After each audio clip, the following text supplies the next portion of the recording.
Sangena Tina Mavulandle. Yeah, we're back, guys. We're on like on call. I'm sorry that I started exactly on time when the debate is supposed to be starting, but I had to deal with some unforeseen emergency coordination. Basically, there was some coordination that needed to happen quickly, and then I could only open now. But we're here now. We're here. Let's operate. We're here now. I'm hoping that RADS no Hannibal will be here. I did get cool. Thank you so much, Aaron. I can see you, Hannibal. Hannibal Ujimile, Hannibal Ujimile. So I got sorry, Hannibal. The reason why I'm saying I had to liaise with a few, unforeseen admin things is because I just got a message from Reds. He is coming. He's just running slightly late. Oh, he's here. I just seen him pop into the live. So he's here. He's not late. Okay, he's requesting. Cool. Hello. How's it going, Reds? Thank you for coming on time. I'm getting you. Oh, thank you, Mr. Thank you. I was just saying to people that, well, I was saying to Hannibal that you messaged me that you were running a bit late and you arrived on time. So okay, that's cool. I'm just hold on. trying to. I asked to get just a couple of minutes because I'm in a bit of a situation. I hope we stick to our agreement. Sorry? I'm saying, remember the request that I made? Yes, regarding time to start? Yeah. Oh, okay. Oh, you still want that? I thought because you arrived on time, Yes. I thought you... Okay. No. Yeah, I still want that.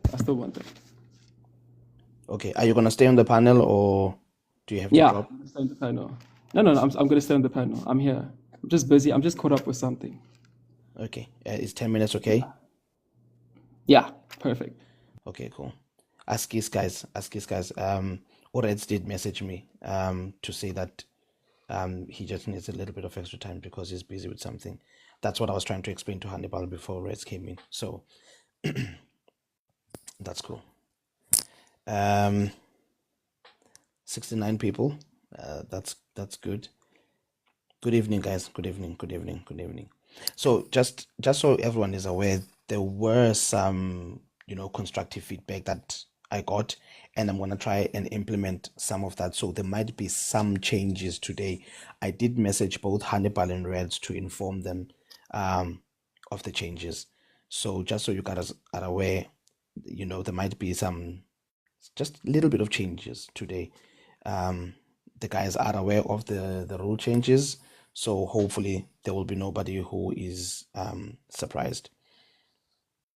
Also, yesterday we did get a few warnings because of some comments, in the comment section.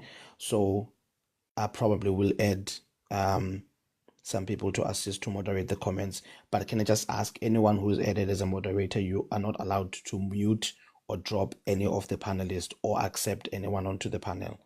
Just check the comments basically. Preferably don't block anyone either. Yes. If I might give you some advice, you can add keywords that you don't want, right, to your live, so the AI will automatically remove those comments. All right. Okay. I probably will have to do that some other time, though. For the future. For the future, yeah. I appreciate it, bro. I appreciate it. Yeah, so I might add a few people as moderators so that they can hold on. Comment settings, review, blog, poll, give, pin comments. Is Zamo coming today? No, Zam was not coming today. Zam was not coming today, unfortunately. I did ask him. Um, but there is somebody who says they're gonna come and do an intro for us. I gave him a lot of warnings. Do not make it shady. Just come and do the intro, and then we can move on with our lives. So hopefully, they'll keep to the instructions given.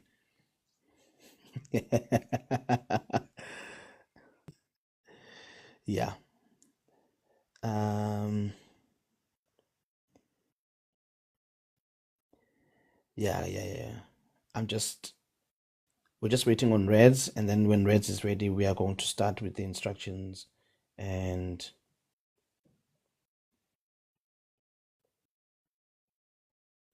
hey, you see, I'm trying to add a couple of moderators, but I'm looking for like somebody that I can't find.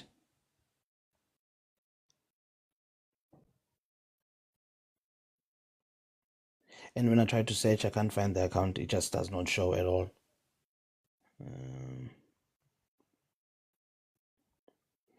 It doesn't show at all. Oh, it's alphabetical. Okay. Okay, I need to scroll down to the bottom. Let's go. Reds, let me know when you're ready, bro. Okay, let me know. Look, anyone who is added as a moderator, please, you are not allowed to drop anyone. You're not allowed to mute anyone. You're not allowed to block anyone. Just don't do any of that. Okay, just moderate the comment section, because yesterday we were flagged a few times, and I did get a few DMs from a few people talking about that flagging as well. And 41 kind of helped me today with what do you call this thing, with filters for comments, etc., etc. I hope. Uyaqala mfondini, emfondini uyaqala. I'm looking for ugandaganda in Tishomkhulu, but I cannot find them. Hey, Ugandaganda, you've got 2 accounts, bro. I don't know which account to make a mod. There's like Gandaganda RSA. Ask him to comment. Ask him to comment. Kanda comment with the account you're on with now. There's And then you Gandaganda can just RSA, click and on then there's that. Gandaganda SA. No, ngithi liyazi ngayo manje. Maka comment. Yeah. Delay comment ngayo manje. Just click on that and make that the mod. Which one is that one? I can't see it right now. I'm scrolling looking for Tishomkhulu. Kanda RSA. RSA, okay.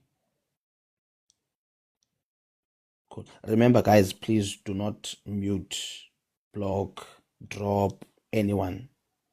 I'll even moderate the Mr. people who are Zanya, requesting to I'm come so in. sorry. Just give me 5 more minutes. 5 more minutes and I'll be with you. I just ran into something. 5 more minutes and then I'll be with you. Okay, please, Reds. Otherwise, we'll have to start, bro. Please, bro. It's already late. But yeah, that's cool. I scrolled all the way down to find Utisha Mkulu, found him, and now I'm scrolling back up to look for Gandaganda SA and Gandaganda RSA.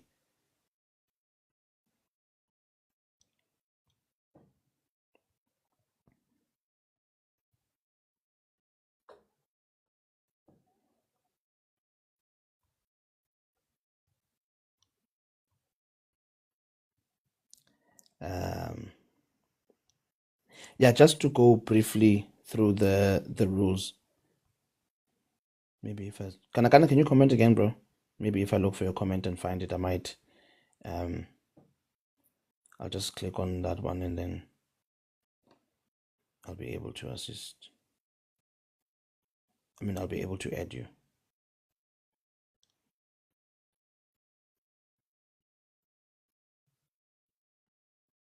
I'm trying to find impartial people, you know.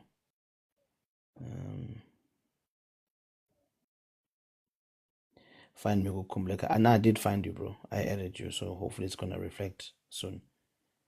Then tell us I know you're not feeling well.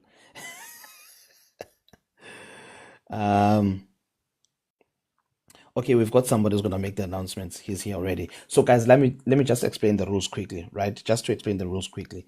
Firstly, to choose who's going to make the submission first, I've got a Google coin flip open, and whoever wins the coin toss will then choose who speaks first.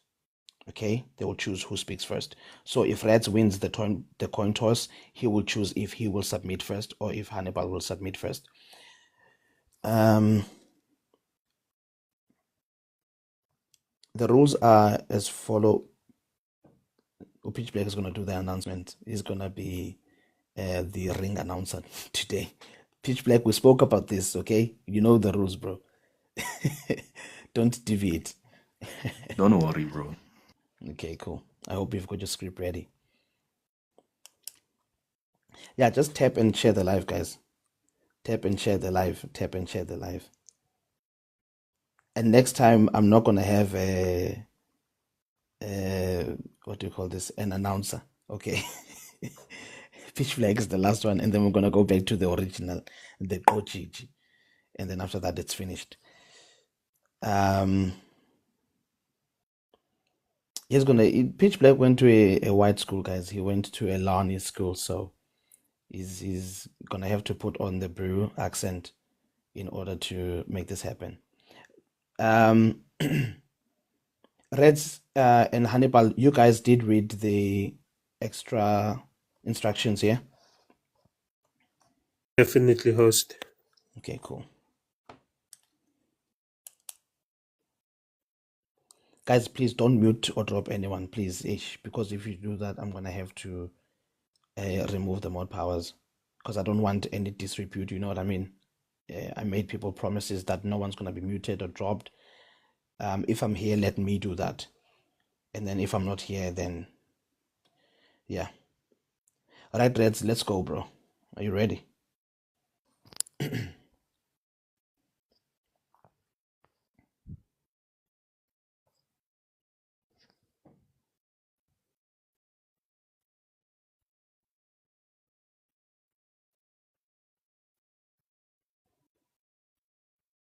Reds.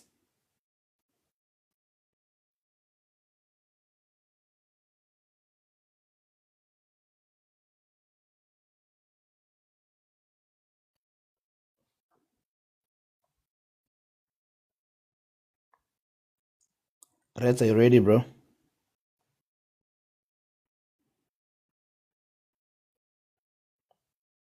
Can you guys hear me? Yeah, we can hear you. That's how it's in a cool room attack. Yeah, no, I think just for the sake of time, 2 minutes, Reds, and then that's the original 15 minutes you asked for. So in 2 minutes time, we should be able to start, please. If there's something that you still need to, conclude or write, or evidence you need to look for, you can do it maybe whilst he's submitting or something, whilst Hannibal is submitting. So the rules are as follows. You both will have 5 minutes for opening statements with no interjection. Nobody's allowed to interject or crosstalk while the other one is doing their opening statements. After the 5 minutes opening statements, you will then have an extra 5 minutes to have a rebuttal or response to the opening statements.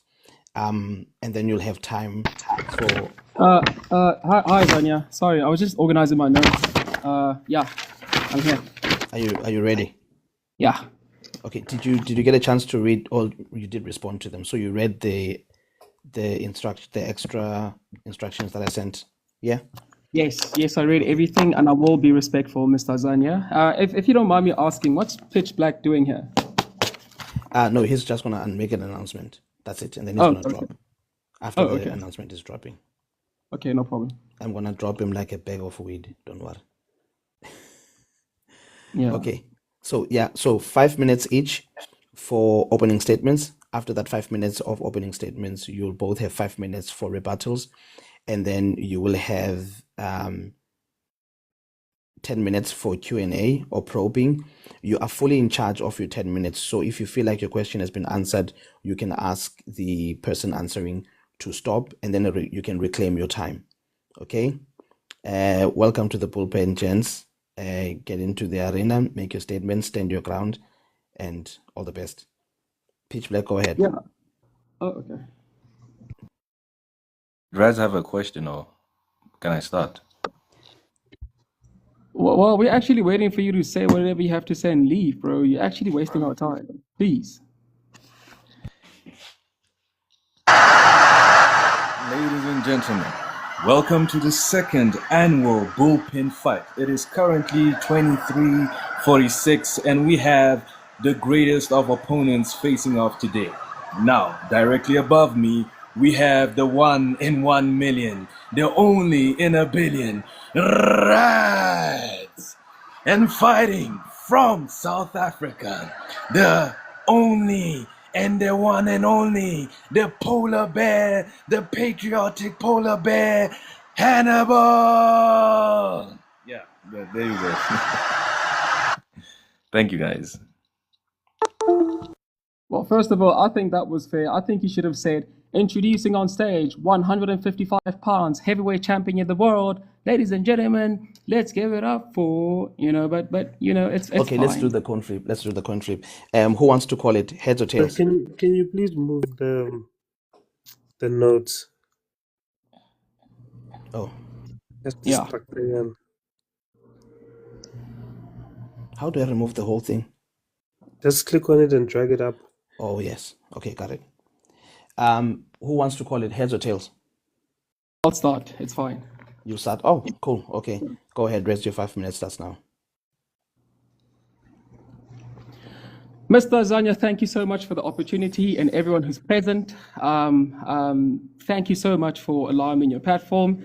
And I just want to make it clear that I do respect my opponent, Mr. Hannibal, and I hope that this will be a fruitful and engaging debate. Ladies and gentlemen, on the 25th of February 1990, in Durban, in a stadium packed of over 100,000 people in Kings Park, Nelson Mandela stepped on the podium. When he stepped on the podium, Nelson Mandela didn't just speak of revenge. He spoke about a beautiful future. Nelson Mandela looked out to a massive crowd and declared that we must build a home for all, where color, creed no longer divide us, but where we share in terms of our humane status. Nelson Mandela stood there as not just as a man, but as a bridge to a new world. But tonight, I want us to talk about the bridge and talk about how we as different people can come together. On that day, Nelson Mandela said, we must build a new South Africa where all South Africans, black and white, will be able to live together in harmony, where we all have a country that is home for all its people, regardless of their color, creed, or station in life. So when Nelson Mandela spoke about non-racialism, he wasn't just giving us a nice dream. He was actually giving us a blueprint. By being a non-racial society means that we have to stop looking at white companies or white systems as gatekeepers of our lives.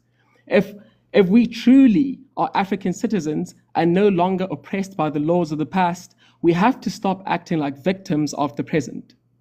Non-racialism is about power. It's about power to say, I don't need a handout based on my color. I need the freedom to build my own business, hire my own people, and create my own success. We love everyone, but we can't wait for no one. The beautiful future isn't just something the beautiful future isn't something that people give to you. It's something that you grab with your own hands and work towards. So let's stop blaming the past and start building. Let's start taking action. And ladies and gentlemen, I believe that the Honorable Dr. Pieter Groenewald is the right person who's going to take us to that future. His performance in government, his lack of scandals, I believe that he's the man who's destined to lead South Africa to greener pastures. Thank you very much. Thank you so much, Rez. Hannibal, your 5 minutes. Azani, can we have the topic up, please? Okay. How? Did that drop? Okay.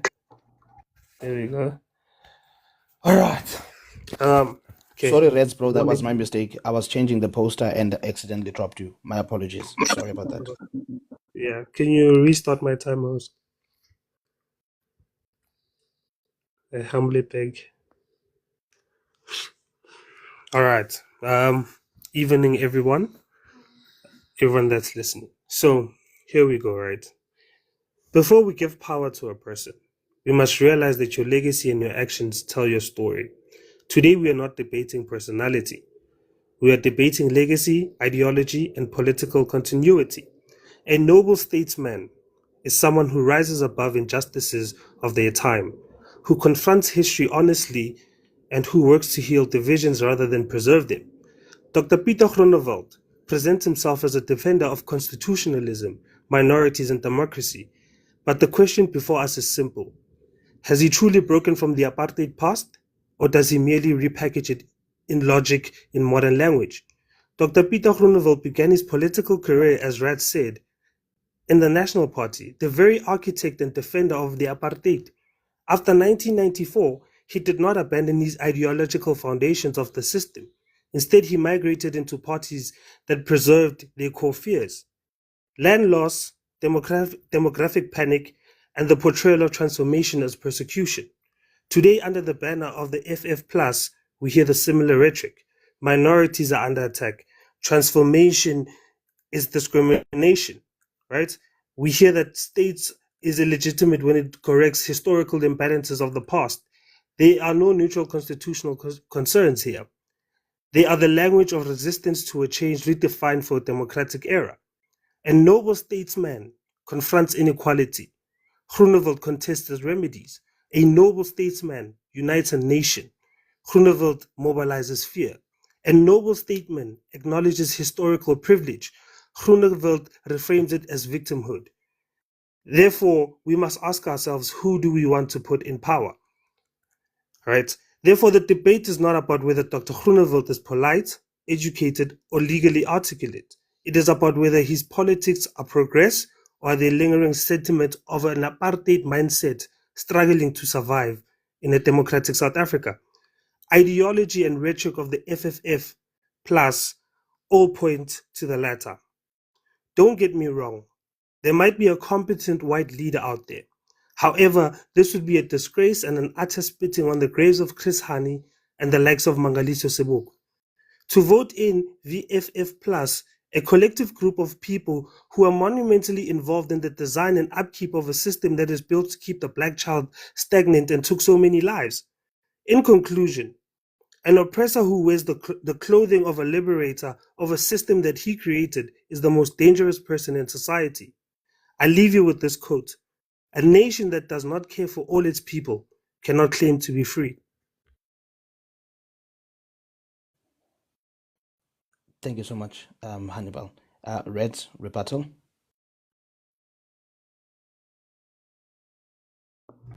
Well, thank you very much. Thank you very much, Mr. Zania. Actually, I was 5 minutes, not too much, but I was listening to Mr. 418 yesterday, and he made accusations against the Honorable Dr. Pieter Groenewald, and he said that he's directly involved in the unaliving of Chris Hani. This is Mr. Janus Walus, and this is what he had to say regarding that. I know.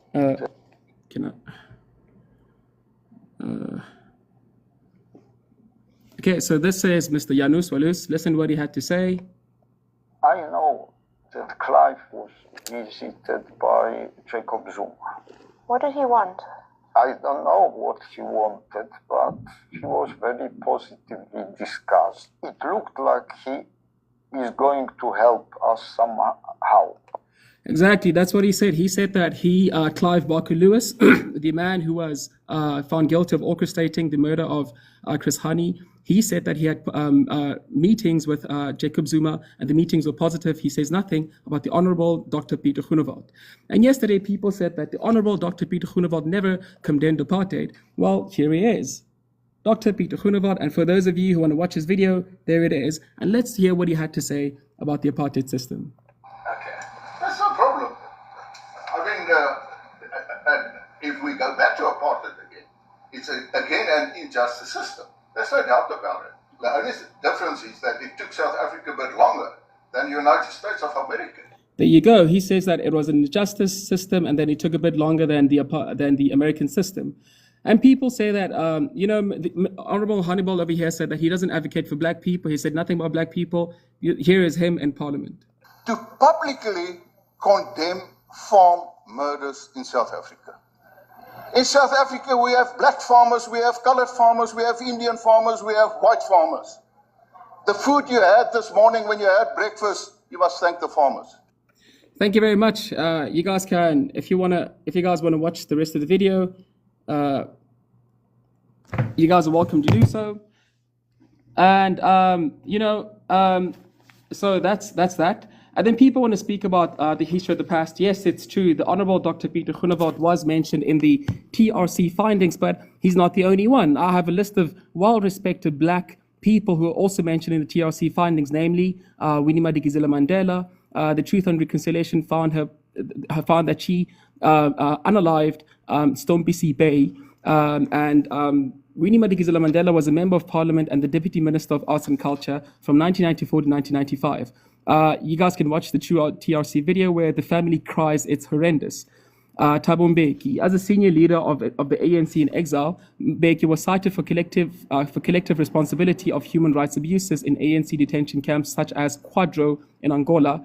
And he was also mentioned in the TRC. He served as the deputy president in 1994-1990, and eventually as the president of South Africa. We have Joe Modise. As a commander of Umkhonto weSizwe, the TRC found that he was responsible for overseeing the military wing in the periods where civilians were killed in the bombings in Mahu bar bombings. He later became the Minister of Defense in 1994 and 1999. Jacob Zuma, during the 7 Days War in KwaZulu-Natal, on black violence in the late 80s and late 90s. He was noted for his leadership role during the period marked by violence between the ANC and IFP. He held numerous positions in government, including the MEC for Economic Affairs in KZN, Deputy President, and later the President of South Africa. Robert McBride. Robert McBride was an MK operative responsible for Mahu car bombings which in 1986, which unalived 3 people. And he was also mentioned in TRC report. He served as the Director of Foreign Operations for the State Security Agency and also for the Executive Director for the Independence Police Investigation Directorate.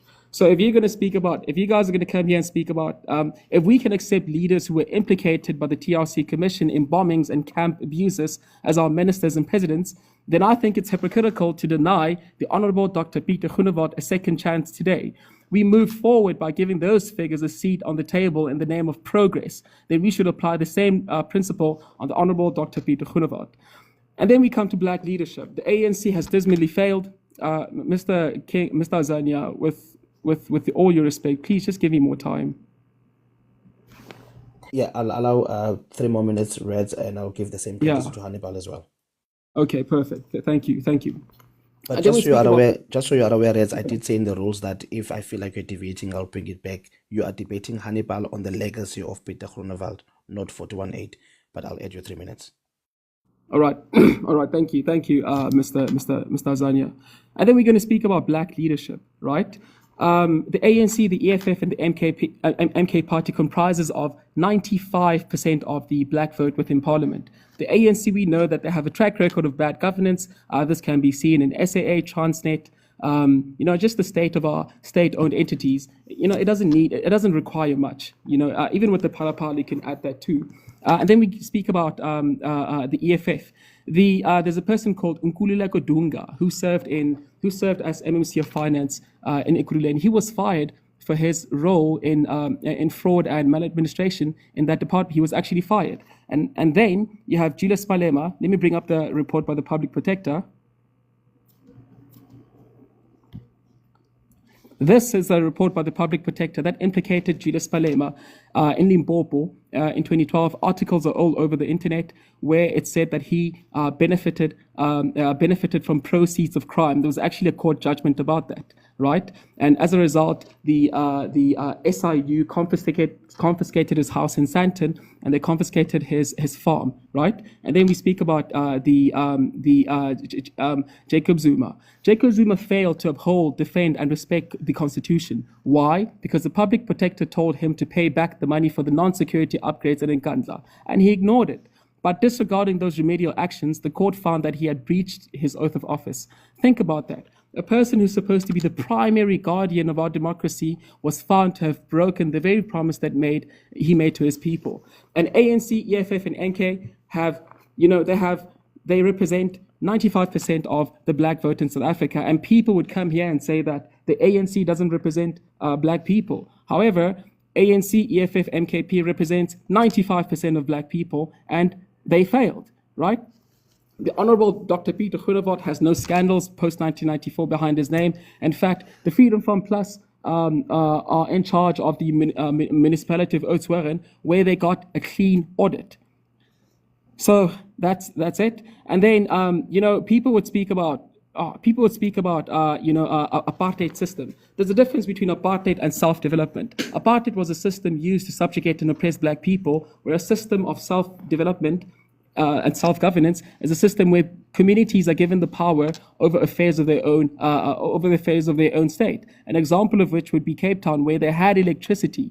They could provide electricity during the load shedding periods. Why? Because their electricity grids was linked to their own electricity grids and not Eskom. That's how they were able to provide electricity during those dark times. I would love to speak about how Dr. Pieter Groenewald is far superior than Dr. Kgosi Ramokgopa, but I don't have time. Thank you very much, Mr. Zanya. I will land there. Thank you, Rez. You will have 10 minutes in your Q&A. However, just to remind you guys that the topic is about the legacy of Pieter Groenewald. Go ahead, Hannibal. Hannibal, I will give you the same courtesy as Reds and allow you 8 minutes as well. Thank you so much, gracious host. I heard nothing to rebuttal there. So I'll have to basically saw what he said and try and figure out how to rebuttal. So basically, right, I'm going to put it like this. What we've just heard in terms of the videos, in terms of the evidence that was supposedly shown, may sound reasonable on the surface, as some would say. But let me be very clear from the start. No one here is denying minority rights. No one here is denying farm unalivings. No one here is denying crime. Crime is throughout the entire country. There's crimes in the township as well, right? This is a debate on whether Dr. Groenewald and the FF Plus offer solutions that move South Africa forward or narratives that keep us stuck. From what I've heard from his rebuttal, he did none of that, right? Rights are not the same as solutions. He keeps returning to rights. There's minority rights, there's language rights, there's cultural rights. These rights already exist for Afrikaner people. They're protected under the Constitution. They defend them daily in the courts, but rights alone don't feed people, employ youth, or fix policing. South Africa is in a crisis, right? It's that governance is failing, and the governance of FF Plus has very little to offer beyond oppositions and warnings. Clear and point here. All he had to do the whole time was talk about the ANC when we were supposed to be talking about the legacy of Groenewald. You were supposed to sell your person, but you did not sell your person. You merely bashed the ANC. No one here is standing for the ANC, and I don't want to be in a position where I have to protect the ANC. It does not matter whether the ANC is doing well or not doing well. The point of the situation is that this is not the right leader to lead black people. He has no policies for us. He's very disconnected from us. He's advocating for the splitting of a country. He's advocating for, I don't know what you call it, Orania, the glorified farm, to be free. He's bringing in case law where the country can be split. I see Dr. Groenewald and I see AfriForum. You cannot say that you want to govern a country, but when you want to govern a country, you go to the nearest country, America, and go and tell them our problems. It makes no sense. So what are we debating here? Are we debating his legacy? Or are we debating the failures of the ANC? Because if we're debating the failures of the ANC, that's for another time. But right now, we're talking about Dr. Groenewald, the man who left the National Party, the architects of apartheid, to move to a party that believed that the National Party was too soft on black people. At the end of the day, your history tells us who you are. South African history, and with putting in BEE and whatnot, the things that he wants to remove, such as affirmative action, but does not give any solutions on how to redress the past, is the only situation for why I say that this man is not the right person to lead us. So I am not going to sit here and talk about the ANC. I'll wait for the questions. Thank you so much, Hannibal. Fair points. Just to once again, guys, remind the panelists of the topic. The topic that we all agreed on is Dr. Pieter Groenewald, a noble statesman or a lingering remnant of apartheid sentiments. We have to keep it within those lines. During the Q&A session, if I feel like you're deviating from the actual topic, I will intervene decisively and try to steer the topic back into order. Reds, you do have 10 minutes for Q&A. It's your time. You can use it whatever way. Mr. Zanya, can I please use his remaining time left? Because I see that he has 3 minutes left. No, I have to give you your own 10 minutes. I don't want it to deteriorate into that. It's not deteriorating. I'm just using his time. I'm not going to attack him or anything. Okay, there you go, Reds. Oh, okay. Well. You know, first of all, you know, you came here and you said that you spoke about the past. The point that I was making is that the point that I was trying to make is that you speak about the past as if he's the only one that has a past. I gave you names of people who served in government who also had a past. Winnie Madikizela Mandela, Thabo Mbeki, Joe Modise, Jacob Zuma, Robert McBride. People have a past, right? He's not the only one that has a past. If we could elect Jacob Zuma as the president of our country, why can't we do the same for the Honorable Dr. Pieter Groenewald? That's the point that I was trying to make. You know, that's the point that I was trying to make. And then you spoke about how he's doing nothing for black people, right? The Honorable Dr. Pieter Groenewald saved the taxpayer over 150 million through prison farms and bakeries to make his department self-sufficient, right? While Dr. Ramokgopa, you know, okay, let me not speak about him. He saved South Africans 150 million rand when other departments are bleeding money, right? When other departments are bleeding money, he saved us 150 million rand. Name for me one department in South Africa right now, whether it's the Department of Police, Department of Communication, just one that has saved instead of spent money. The Honorable Dr. Pieter Groenewald has also slashed his department's consultancy spending from 119 million down to 29 million rand in a single year. He's saving, right? That's number two. Number three, the Honorable Dr. Pieter Groenewald is actively pushing to deport foreign inmates to save 11 million rand a day.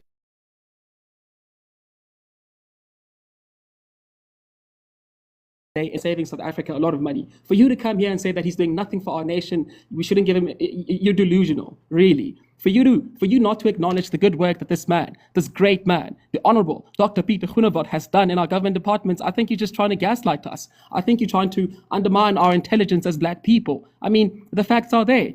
Before he came in, I mean, right now, the Department of Correctional Services has clean reports. And that's not me, that's the Auditor General. Before he came in, they didn't have those reports. They always had leaks. They always had, qualified audit opinions. Ever since he came in, they have unqualified, clean audit reports. So I'm giving you reasons why this man can actually save South Africa. It's because he believes in law and order. And then you also spoke about BEE. Well, you know, here's the thing. I think it's very disingenuous and very insulting to me as a black person for you to say that I'm entitled to another person's company purely because I'm black. and therefore I must, I must get 30% in that person's company. Why can't we as black people encourage ourselves to build our own company and support ourselves and build businesses within our own communities? Why would you feel entitled to what someone else has built? Is that empowering? I don't see that as empowering. I mean, yeah, obviously Hannibal, victim mentality and all of that, but that's not how I want to move. That's not how I want my black people to move. I want my black people to be creators. I want us to build industries. I want us to build businesses that are the all of the world. Why would I be proud about BEE and one space in somebody else's company, right? I mean, the other way that Dr. Pieter Groenewald can save us, that he speaks about cadre deployment. Cadre deployment, I mean, look at how, and you're going to say that I'm speaking about the ANC. I'm just making an example. Look at how cadre deployment destroyed SAA. Dudu Myeni Zuma, a person who had no experience in the aerospace, who had nothing, was made the CEO of SAA. Look at where SAA is right now. That's cadre deployment. How would Dr. Pieter Groenewald fix it? He speaks about meritocracy. He speaks about, putting people in the right positions based on their merit and, the qualifications and experience. Cadre deployment is not only destroying the white man, it's also destroying the black man. We are affected. We have people who cannot run departments. We have failing systems. Have you seen the state of our roads? We have people who cannot lead a group, a team of people, and they are running all of us down, giving us black people a bad name. The only way that we can fix this is by putting the right people into positions of power, and that's what the Honorable Dr. Pieter Groenewald speaks about. So that's how he can save us. He believes in law and order. I hope it makes sense, Mr. Hannibal. But I think this is my time to ask questions. Or okay, but I think I'm done. I think I've made my statements. Okay, no problem. So you don't have any questions. That's fine. Oh, I was going to ask if there's questions for me. Do you want to ask questions, Hannibal? Yeah, it's your time, bro. Go ahead. Okay, so we know that BEE is a law, and affirmative action is a law meant to redress the injustices of the past, where black people are not allowed to participate equally in the economy. So besides redressing that, we have the most unequal society, one of the highest, most unequal societies. So what's his plan to redress that, to make sure that black people have an equal footing in the economy? Well, here's the thing. Let me give an example about VBS and ABSA, right? Or, VBS and all these South African banks here. What happened to VBS? It failed. The only the only way to have an equal footing in a society. I'm asking to answer my question. Okay. What's I'm his answering plan? Don't tell me about VBS. What's his plan to redress injustices of the past and make sure that black people have an equal footing in the economy? Well, here's the thing. The only way to have an equal footing in the economy is through competence. If you want to build something where you are at equal footing with someone, you have to build a company that's on the same level as this person. The South African government has access to our national funds, right? They could use those funds to build companies. You hear acting as if the ANC hasn't done, hasn't made attempts to put black South Africans. I'm not asking about the ANC. I'm asking about what policy has he spoken to, or what policy has he put forward to redress or find an alternative to BEE that's fair to black people who are not allowed to participate in the economy for 45 plus years. Well, here's the thing. You've all races in South Africa. The policy. Mr. Azania, am I allowed to answer or not? Because he keeps on interrupting. But Reds, I did say in the instructions that it's his time. He can reclaim his time whenever he feels like you're not answering the question. Okay, Hannibal, speak. I'll speak after you. Go ahead.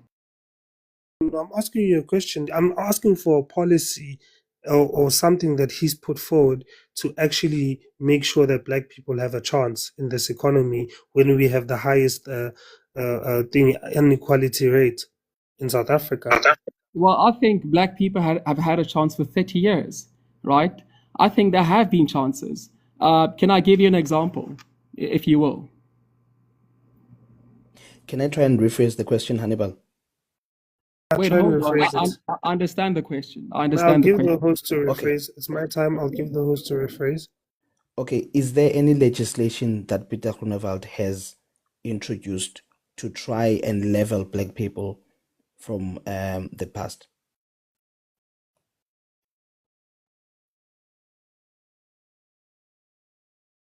Absolutely, there is. There is a legislation, and the Honorable Dr. Pieter Groenewald speaks about meritocracy. The reason why so many Black South Africans are in poverty is due to corruption. Money bleeds out. Money that's meant to uplift Black community bleeds out. By introducing law and order, by holding those that do wrongdoing accountable, by firing those that are ineffective, by putting those that are good in their positions in the right positions, that is addressing the injustices of the past. You know, I mean, two billion was stolen from Tembisa Hospital. If that money was used effectively to build that hospital, many South Africans would have been getting healthcare in that hospital. Reclaim my time. Reclaim my time. He's talking about the ANC again. Okay, here's a different question. Dr. Groenewald has largely spoken about Afrikaner self-determination. Don't you think in a country like South Africa, where we have been based on being a rainbow nation and a collective unity, self-determination for one group would basically revert us back to a type of racism? So why does he then speak for self-determination? Well, here's the thing. Self-determination isn't something that the Honorable Dr. Pieter Groenewald just says from his whim. It's actually embedded in the Constitution, namely Section 235. So he does have a constitutional right for self-determination. And quite frankly, you can't force unity on everyone. If there's a certain group in South Africa that doesn't want to unite with the rest of South Africa, they're allowed to. They have the constitutional right to. Why are you forcing yourself? Right? Like, if people don't want to be near you, they have a right to. Okay. They have a right so, to. so if thank you. So if he then doesn't want to be near us, then what gives him the right to lead us?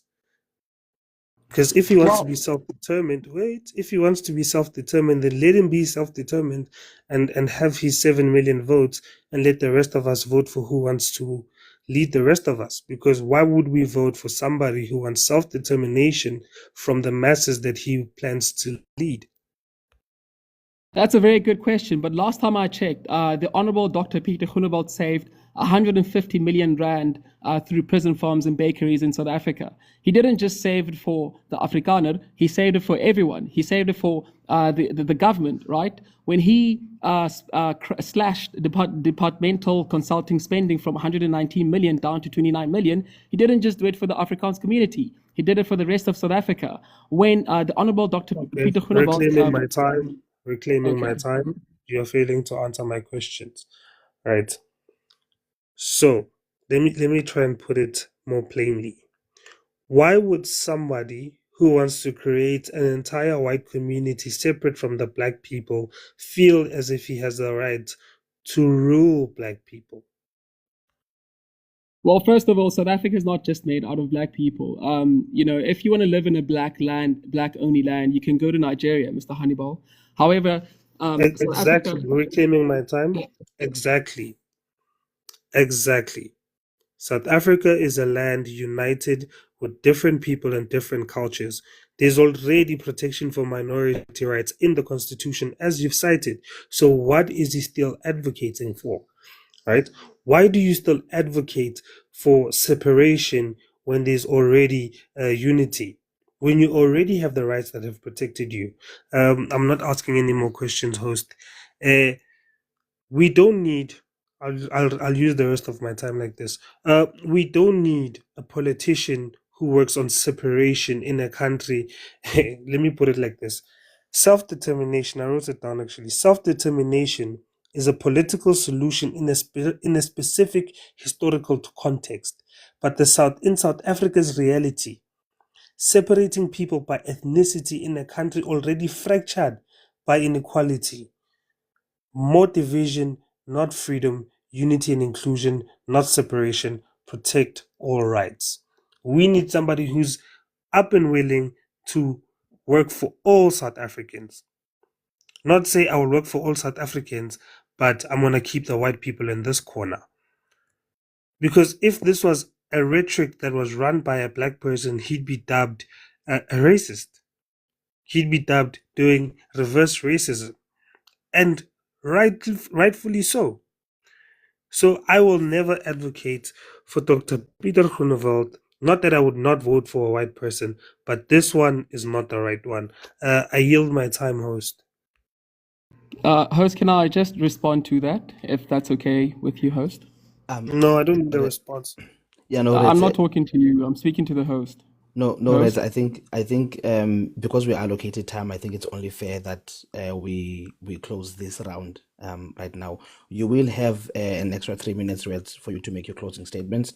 So feel free to I can start your 3 minutes now.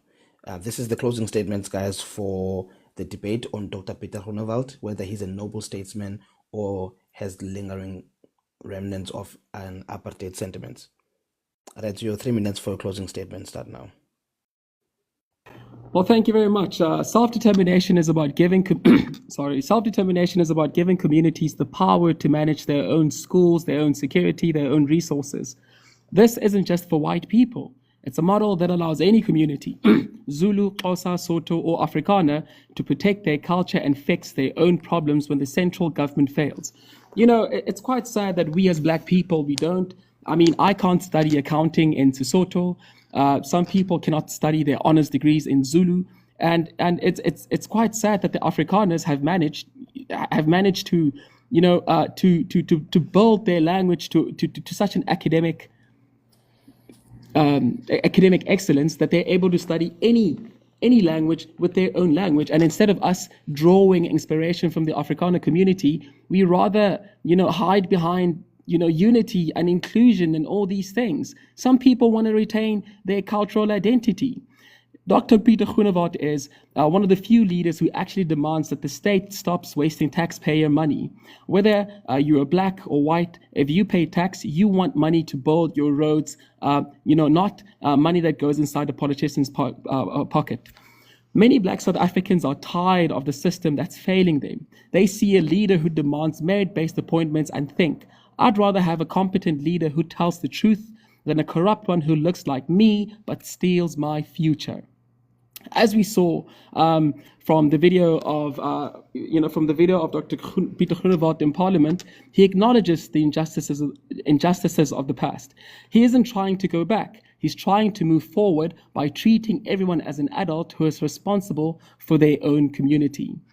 Look, I'm not here to defend the party. I'm here to defend results. If a leader, regardless of their race, wants to scrap race-based laws, stop corruption, and make inmates work for their keep, that is the leader who I'm looking for South Africa to build. We need to start voting with our eyes, and we need to start voting with our brains. Dr. Pieter Groenewald has delivered. He saved South Africa millions and millions of rands within a short period of time. And if you can't see that, I feel sorry for you. I'll land there. Thank you so much, gentlemen. Hannibal, your closing statement. Yeah, I'll start off by saying I think you are allowed to study any language in your own language. All right, I wrote this in Ladies and gentlemen, we've listened to the arguments, and now we must be honest about what leadership truly means. A noble statesman is someone who leads with vision, courage, and commitment to justice for all, not just the select few. They face challenges head-on and craft policies that unite, uplift, and transform, not divide. Dr. Pieter Groenewald, however, has spent decades in politics, warning, criticizing, and appealing to fear, rather than offering real solutions. His party focuses narrowly on a minority group, framing every national issue through the lens of nostalgia and grievance. He elevates selective suffering, farmers over township residents, one race over the whole collective, and calls this leadership. He celebrates rights already guaranteed by the Constitution, misframes corrective policies like BEE, land reform, as attacks rather than tools for justice. He promotes self-determination in ways that risk dividing, not uniting our nation. Leadership is not measured by how loudly you protest or how well you preserve privilege. It is measured by who you protect, who you empower, and who you leave behind. On that measure, Dr. Groenewald's record falls short. A noble statesman works for the future of all South Africans. Pieter Groenewald's politics work to comfort the few while leaving the majority behind. That is why, despite his long career, he is not a noble statesman. He is a guardian of fear and not a builder of freedom. Thank you very much. Thank you so much, Hannibal, and thank you so much, Reds. So that concludes our debate for this evening on Dr. Pieter Groenewald. Is he a noble statesman or a lingering remnant of apartheid sentiment? I'm now going to allow panelists to come up, but there are some rules based on yesterday's feedback that I need to articulate first. If there's anyone in support of Reds, just so that you know the questions and the address is not just based on one person, and Reds has to field 50 questions from 50 people. If there's anyone in support of Reds, please request so I can also prioritize you. I was asked to bring speakers up in proportionately equal as well. A few for Reds and a few for Hannibal. However, when you come up to the panel, please make sure your mic remains muted until it is your time to speak. No ad hominems, no swearing, and if you have multiple questions, ask one question at a time and then allow the panelist to answer. You will have 3 minutes instead of 2 minutes of yesterday to ask your questions, and where appropriate, I might allow a buffer of an extra 2 minutes. Okay? I'm going to try this bringing up 2 panelists at a time and see how it goes. Kaiser was the first to request, so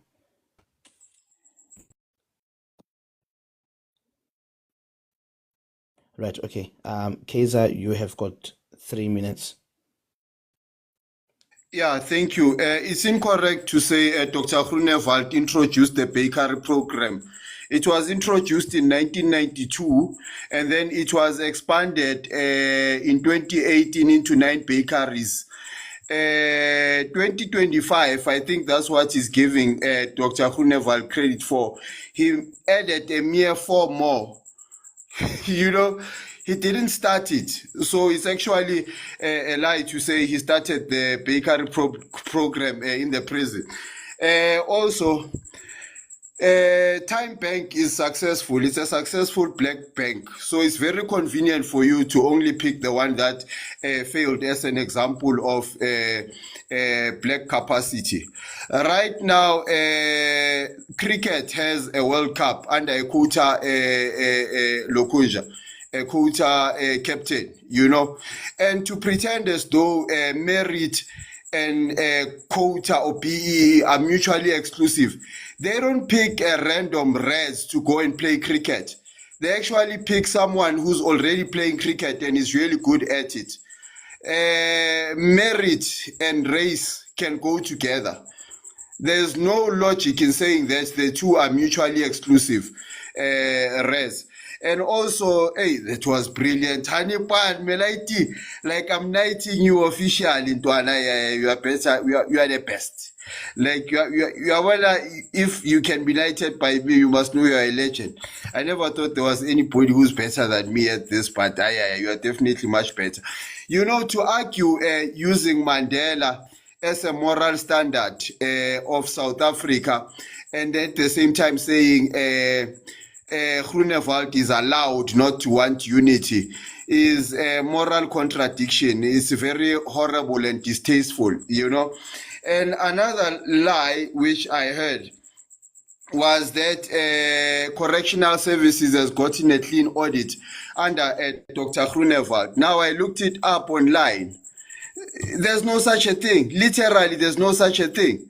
Where is this? The Department of Correctional Services has not, as of 2026, the South African Department of Correctional Services has not yet achieved a clean audit. Although it has shown steady improvement. To say it has gotten a clean audit, I mean, I did say, like, some pretext or what you call for an argument are actually lies. They need to be checked, you know. So, yeah, Hannibal, yeah. Opening statement was deadly. The closing statement, Nontwana, you are walking tsunami, bra. You are bad news. Thank you, host. Thank you so much, Kaiser. I will drop you, bro, so I can bring somebody else, if that's cool. Can I respond? Marcus, go ahead. Yes, Rest, Wait, you can hold respond. on. Yeah, can I respond? You can respond. Yeah, Kaiser spoke about Time Bank, and Time Bank is actually a very good example. And that's exactly my point, Mr. Kaiser. Time Bank succeeded because of innovation and excellence. Time Bank didn't exist because of a government handout or a quota or a stake in someone else's business, or it didn't exist because they were begging for a share in someone else's business because of the victim mentality. When we highlight failed examples, we aren't picking on black capacity. We are criticizing a state-led failure. If the government stopped obsessing with race and focused on excellence like Time Bank, our whole economy would be good. Success shouldn't be the standard, it should be the exception, and we cannot be a failed state like this. The other one is that you spoke about Themba Bavuma from cricket, right? And you say that merit and race go together, and you made an example about Themba Bavuma. So my question is then why do we have a race quota at all in the cricket, right? If our players are the best, they will be picked regardless of their color, right? The moment that you put in law in place that requires a specific number, you are admitting that you don't trust the law to do the job. Go together, and you made an example about Themba Bavuma. Oh my God. Guys, please, when you get into the panel, make sure you mute your mic, please. Make sure you mute your mic, please. Yeah, right. And then the whole thing of that Dr. Pieter Groenewald didn't get a clean audit in 2004. I can bring up the results right now into 2025, right? I'm in front of a computer right now. Let me search for it and present it to everyone. Thank you. Okay, thank you, Red. So whilst you're trying hold on, my time isn't finished. I'm so sorry. My time isn't finished. I'm so. Please forgive me. No, it's okay. You can bring it up next time. I'm happy to move on to the next speaker, unless you've got it now. I never said that he introduced the bakery system. I said that he made it more. Sorry. No, go ahead. Sorry, there's a lag between us. Go ahead. Oh, okay. I never said that the Honorable Dr. Pieter Groenewald introduced the bakery system. I said that he made it more efficient. That's what I said. He reduced the price of bread in the department. He made people work for their food in the farms and also furnitures. He made it more efficient. That's what I said. I never said that he introduced it. So don't put words in my mouth. I know that you suck up to Hannibal and everything, but don't do me like that. Thank you so much, Reds. Marcus, your 3 minutes is now. Okay, evening to every one of you, ladies and gentlemen. Okay, my brothers, I would like to have a take on this matter. In fact, I was so excited to hear the people changing their mind into thinking that they must vote for another political party. In fact, it has been my wish all along. We've had enough. ANC has been in power for 30 years, but showing no improvement, no regrets. But even for now, if you can take a look now, when the people are threatening to vote for Groenewald, instead of the ANC people enticing their people back now into their premises by maybe promising them that, okay, at least we're going to change this and this, they don't. Instead, they're calling people fools, and they start now insulting people. That tells that ANC has no intentions at all to do anything right. All right? So what I want to come to, I think, my people, we should learn now that we judge politics on the basis of the merits, not because of the skin color. I've always talked about this, or even on any of my videos you can check here on TikTok. This thing of us judging based on color, I don't think it will work for us. It has proven that it doesn't. In fact, we are inviting criminals to ourselves, because now criminals take advantage of this. They notice that we don't look at the merit, but we look at the color. Now they are all now into the politics now to make sure that they rob us, because they know that our vote is blind. We don't care. So now, if we go to the other political party, because I was thinking about DA, anyway, people have opted for Groenewald, which is still fine. Because why are we saying this? We know that these people have run this country before. We know there were some differences. In our townships, we had everything. Even though there were some segregational laws, we know very well, but that means nothing because we didn't have the constitution back then and we didn't have the right to vote. People are just scared for nothing. We take the party into the power, they must deliver what they've promised.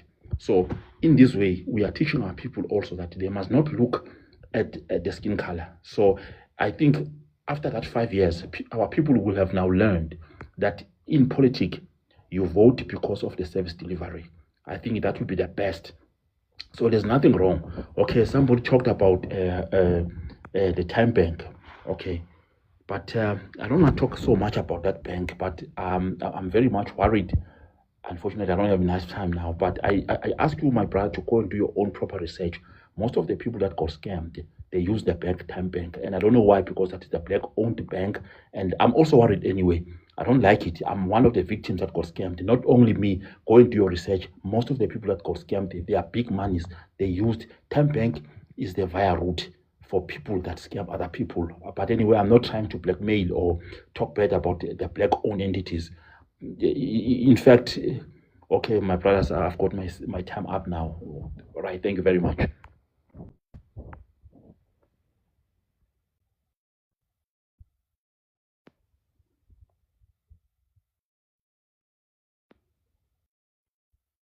Well, thank you very much. Can I respond to him? So I think that's my time, right?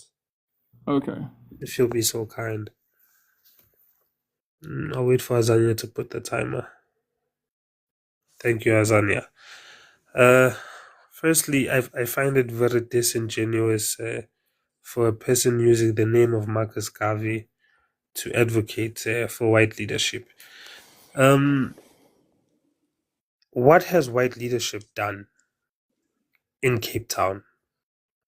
Let us look at. Everybody likes to make the example of the city and how beautiful it is. Let us ask the people of Ilanga how Cape Town is managed. Let us ask the people of Khayelitsha how Cape Town is managed. Let us ask people of the Cape Flats how Cape Town is managed. Right? You already can see that there is a separatist way of management within the DA. And this guy is more right than the DA or left. I don't even know what to call him now. The point of the matter and the point that I'm trying to drive across is that we are not saying that you must vote for the ANC. I will never vote for the ANC. But people that use populist rhetoric that they get from other political parties that are actually on the ground doing the work shouldn't now, we should all gravitate to them because they're using what we want them to say. That's not how politics works. At the end of the day, when we look at it, there is nothing of merit that Dr. Groenewald has done for black people. There is no legislation that he's put forward in order to further the black child. And I say black because this is the majority of the country. This is who you're fighting to lead. This is whose votes you must win. It makes absolutely no sense to vote for somebody who pushes for separation instead of unity in a time where we need to unite as a country against an authoritative government. That's what I call ANC, a group of thugs. So I don't understand why people are advocating for Groenewald or advocating for some sort of white leadership when we can see what it's done. People want to say it's been black leadership that's always destroyed this country. It has been the ANC. And I say it has been the DA. But if we're going to use the rhetoric of black and white, then what has the white government done or white leadership done for the black people? The poverty in Cape Town is appalling. You could never compare Ilanga and Khayelitsha to Alexandra. You could never. So what do we stand to gain? Thank you so much, Hannibal. Guys, just to clarify, whenever I feel like a comment is made towards, just 1 second, Red. Whenever I feel like a comment by a panelist is made towards Orez or Hannibal, I'll allow that person only to make a response. We're not going to respond after everyone speaks. We're going to be here the whole night. I think it's only fair like that. So that statement recently was to Hannibal, so that's why I gave him time to respond. But the one previously by Kaiser was to you, Reds. That's why Hannibal did not respond, and you responded. Gandaganda or Mesa, How I about, don't know who came first. rather just give me 1 minute. Just No, 1 Reds, minute. I think it's only fair, bro, because Hannibal didn't ask for a minute when you were responding, you know. So I think it's only fair that when a statement is towards you, then I'll give you time to respond. But other than that, I can't. I think it was Mesa. Guys, should I keep it at 3 minutes for panelists or 2 minutes? Because I'm aware it's Sorry, 25 to... host. Host, can I be afforded 1 minute, then I can drop because I don't wanna. It's supposed to be just Kanaganda. It's supposed to be Mesa or Kanaganda next. So if they allow, then yes, but it's supposed to be Mesa or Kanaganda. Miss Kanakanda, can you allow me just to 1 minute? I won't be long. Misa Kandakanda. Go ahead. Yeah, it's fine. Okay, thank you. Greetings, host, panelist, and the comment section. You know, I'll this is a time you, statement. Nesos. Yeah, please do. Yeah, this is a direct statement to Rad. It's not a question. You know, Reds, you need to stop this thing of grouping us with the ANC. You know, saying that black people destroyed this country. Because basically you're projecting, you are the one. Remember, in Potchefstroom room, you worked with the ANC administration and you destroyed that city. So now because you worked for the ANC and destroyed a city, so don't ever do that. You know, we are not part of the ANC's failures. You know, you destroyed the Potchefstroom room. You know that you were part of that administration. You were working there. So my issue with you today is that busy as far. Hey, black people this, black people that. You must stop doing that. There are many capable black people. You literally destroyed Groenewald's city, Potchefstroom. You were part of that. Thank you, host. Sure, thank you so much, Soso. Red, 2 minutes to respond. Hi, how am I going to respond to this? You know, because these are personal attacks. But to answer, I wanna use my 2 minutes to respond to Kaiser. Kaiser, I want to make my apologies. It's true, they didn't get a clean audit. However, they got an unqualified audit opinion with findings. That's way better.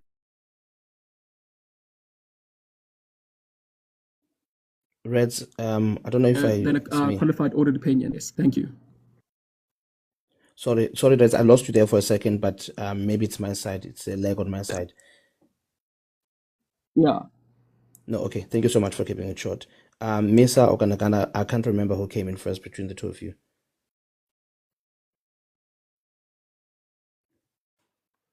And I am keeping it at 2 minutes, guys, unfortunately. Just because of Okay. Okay. No, ladies first. Mesa, go ahead. No, I just wanted to confirm. You said you're giving us how much time? 2 minutes. Okay. Yeah, we're gonna go with. Thank you. Go ahead. Red. Yeah, thank you. I'll just like to ask Red some few questions, or maybe Api will take it. You guys, Red, you said that you use meritocracy to govern this country. On what type or kind of democracy will that meritocracy apply?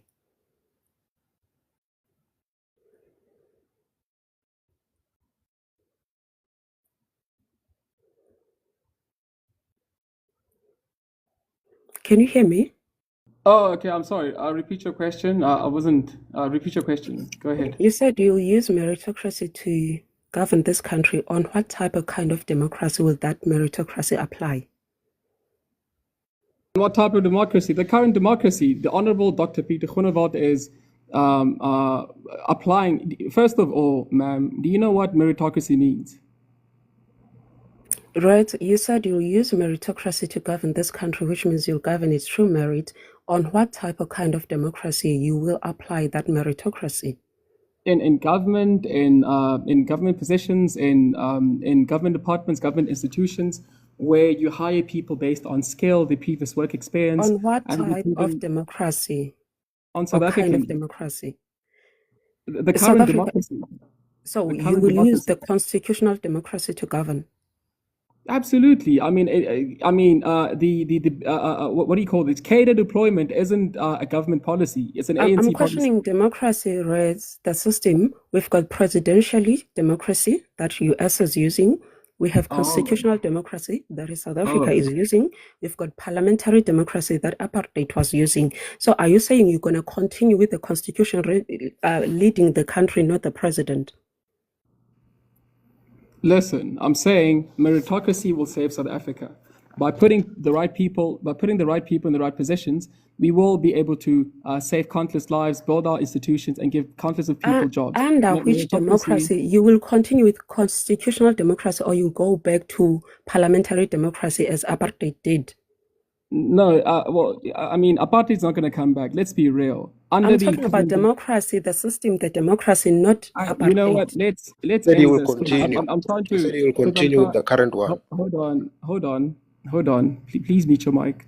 I'm trying to answer your questions. You keep speaking over me. I'm saying the current democracy. I don't want to engage with you anymore because I keep on saying the current democracy. Okay, thank you. I'm so which means you will lead through the constitution. So which treaties with the South African government signed that you will retract from in the UN, since you'll be using the same constitution that we are using?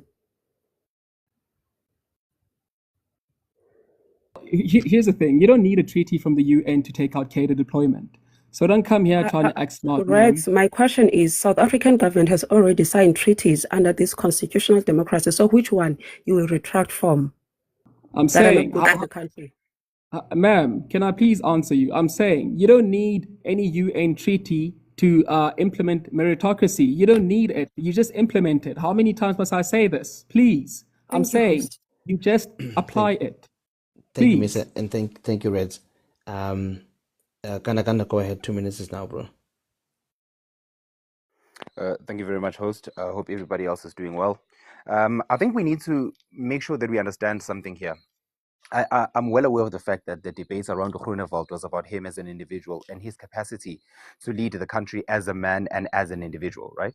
But what we need to understand is that South Africa's democracy runs a bit different in the sense that in South Africa, you do not vote for an individual to become president. Rather, you vote for a political party, which then chooses the most suitable candidate to become the leader of the party. And as a result, should the party be voted by the majority, that individual selected by said party then becomes president. Which means, in as much as we can talk about the achievements of Groenewald, like he did with the Department of Correctional Services, which he has done work, as RADS has pointed out, that is all good and well. But he didn't do that under the capacity upon which he would be doing it if he was now in charge of the country. Right now, he is the Minister of Correctional Services, but he's not doing it on behest or on behalf of the Freedom Front Plus. He's doing it as a member of parliament, and he's doing it as somebody who's been selected to be part of a people who are ruling different institutions. So when we vote for him to become president, we are not going to be voting for Groenewald. We would have to be voting for the VF Plus. So in order for us to understand the leadership of Groenewald, we first need to understand the party from which his policies would come. It then leads me to the question I want to ask RADS. So RADS, what would the Freedom Front Plus's policy be regarding not only immigration, and I don't want it to be a conversation about what do you see happening in the country. I'm talking about the actual things that are in their manifesto and in their policies that one can go and look up and find. What are their stances on immigration, number one, and number two, what are their stances on job creation? Their stances on immigration is that South Africa needs a tight and secure border. I think, at this point, any political party that doesn't advocate that is really missing out, in my opinion. They want a strong, tough border. They want law enforcement to be at the border, protecting the citizens of this country and really barring any illegal migrant from entering this country. That's number one. Number two, you spoke about job creation. The thing is, a lot of money in South Africa is wasted through corruption. For example, when the government allocates 1 billion to the building of of institutions in a community, a lot of their money gets lost through corruptions and fraud and racketeering. By following law and order. Sorry, Rads. If I may, there is an analysis, not an answer to my question. You're giving me an analysis of the current problem. What I'm asking for is what is in the Freedom Front if Freedom Front's manifesto that is the remedy for the issues. I'm well aware of what they are. The analysis doesn't have to be dived deep into. What I want to know is what exactly is in their policy as it relates to job creation. Oh, okay. Meritocracy. I hope it answers your question. Meritocracy is not a job creation policy. Well, Because meritocracy is something I can also say. Because Okay, I can also that. well, can I give you an here's the example, thing. Rats? Wait, hold Can I on. give you a simple example? No, Can I hold give you on, a because simple example? No, because you keep giving the same answer for every question. No, So let me make 10 sure that I seconds, break 10 it down seconds left, so guys. that 10 seconds left. no, but sorry, host, can I get a minute so I can make sure that I get my question answered here, because I don't think I have been responded to. If someone were to ask me, a simple question, if I was principal of a school and someone said to me, how did you pick this person to be a prefect? I would say I use meritocracy, but that's vague. I should be able to say the system I use is I'm able to look at their academic performance, I'm able to see whether or not they've never been in detention, and I'm able to see if they've been participating in any other. Wait. That for me is a meritocracy. I hear that. But when we speak about actual policies, we need to talk about the fact that what industries are you looking to develop? Which treaties are you looking to sign? Where are the jobs going to be created? And which markets or which specific industries will you be targeting to create said jobs? To just say meritocracy, that is very vague and that sounds nice. But what are the specific industries being targeted? For example, the EFF will tell you that they want to nationalize everything and that is how they want to create jobs. So I'm asking you, as far as the VF Plus is concerned, what is their strategy for job creation? Well, thank you very much for putting it that way. To be quite honest, I haven't looked that deep, Mr. Ganagana, into their policies, because that's a very deep question. And for now, I would say that I don't know. I haven't really looked that far into their policy. Sure, Thank no you problem. so much. Thank you very much, host. No problem. Hamilton, you're not being dropped, bro. It's your network. That's why I keep keeping your space open, so that when you request again, I'm able to accept you. As well, you can drop me as well to make space for others. I think I've asked the question I wanted Yeah, to ask. there is a request from Uza, but the reason why I've kept your space open, Hamilton, is because for some reason you just keep dropping, so I didn't accept anyone, so that you can come back. Apiwe, go ahead. Oh, yes. Thank you, host. Okay, I want to start with what Hannibal said at the beginning. And what I've noticed about these discussions is that the side that supports Hannibal only focuses on narratives instead of evidence, or maybe like evidence-based solutions. But here's what I want to say in response to what he said about Cape Town. Did you guys know that the city of Cape Town built more RDPs in the last 5 years than all metros in Gauteng combined? And this statistic was verified by the Minister of Human Settlement, right? So, and the DA government actually provides better quality services to non-rate paying residents in the Western Cape. But with regards to the Freedom Front, what they, or actually in response to what Kandakanda has asked RADS, the Freedom Front plans on implementing a number of economic strategies that have actually worked in most first world countries. For instance, they want to deregulate the economy and allow for labor market flexibility to allow businesses to actually invest more into the South African economy. They also advocate for tax reductions so that people who pay taxes can actually pay less and have more money to spend and actually contribute to the economy, or maybe invest. And they also plan on attracting more investments into the South African economy. There are other solutions to most of our problems is devolution of powers, giving provinces more powers to take care of their responsibilities. For instance, in the Western Cape, there is a crime epidemic, and the ANC government just refuses to give devolution powers to the DA so that they can actually resolve the crime situation. Thank you. Thank you, Apiwe, for sticking to the time. Hannibal, if you feel the need to respond, it's only fair because we were being addressed. I'm going to be very strict on the 2 minutes, guys. I might even take it down to 1 minute at this point. Hannibal, go ahead, if you feel the need to. Thank you, host. I don't think I need 2 minutes. If Apio you had listened to my statement, you would have then understood what I had said. I had said that the DA has failed Ilanga, Khayelitsha, and the Cape Flats. And this is on the ground information, having been there myself, having seen what is going on. How many people benefited from this RTP system that you're speaking about? I'll have to go and research it and see. I won't lie and say I know the data, I don't. But yo, a separatist state of when people must, provinces must govern themselves, as if that already doesn't exist. The MMC is in charge of the city. The mayor is in charge of the city. The MEC of a province is in charge of a province. I don't understand where we're going with this when these things already exist. This is just another way to tell us you want to abolish the PEE. Thank you so much, Hannibal. Velungang. Sanborn, thank you for the opportunity. I'm here for RADS, man. I love Putu Bora because of like he's always on about one thing. For me, the ANC and the DA, I'm a parties that want to harm the majority because they all involved in all these things. Do you think Uguti Lobabu Khonavart, whoever he is, Lanabuya Konang Nandaba, do you think Uguti what they did way back, they still gonna do different now?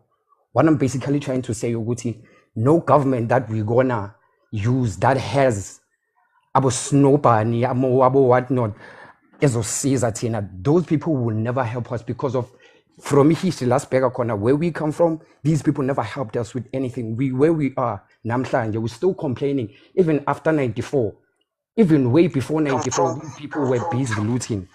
So what I'm basically trying to make people see, Uguti, we won't go anywhere with these people because of they're not helping us as a society. Right now, what's happening in Soweto, like more of our other nationals are getting into schools and they're registering and they're getting accepted, whereas our people right now, which is Aban Basesauta, they're not even getting that access. They're fighting us.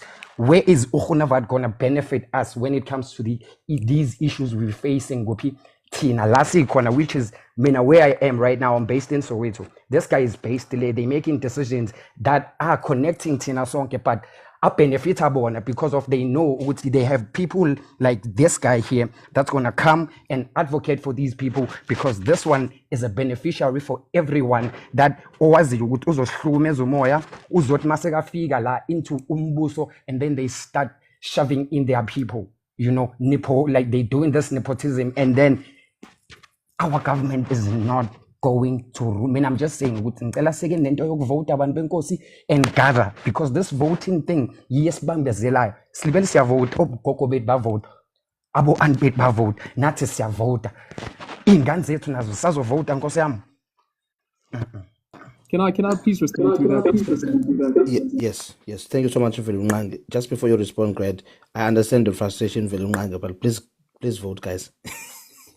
Please vote. It's important. It's the only way we can change. But no, I understand your frustration. Reds, go ahead, bro. It's only fair that you respond. Well, actually, the white people of South Africa were the first ones to protest against Bela Bela. And you guys, the victims, you people, victims, you're the ones who were calling them racist and all these things. And look at the results right now. You also go on to say that white people do nothing for South Africans. Look at the private sector. Look at the white-owned companies. How many people are employed? How many people are in Upside, Pick and Pay, and all these institutions, right? I mean, when we speak about banks, I mean, Standard Bank employs more than 50,000 Black South Africans. You say there's people who were looting before 1994. Let's talk about the looting after 1994. Billions of rands meant for people in Soweto, for your schools, your clinics, your electricity, have been stolen by the very same by your people, right? And then you're blaming the EFF, the Freedom Fund Plus. The Freedom Fund Plus is nowhere near Soweto. Where was that money stolen to? I think you're crying at the wrong funeral, my brother. You're worried about a ghost from 30 years ago while your brothers you trust are stripping the copper cables out of your streets today, right? Dr. Pieter Groenewald is actually one of the very few ministers acting on cutting waste by making prisoners work for their keep. That's not looting, that's fiscal discipline. Thank you.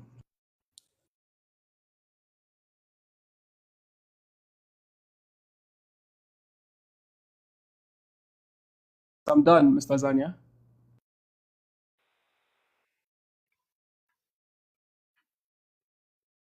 Mr. Zanya, I'm finished.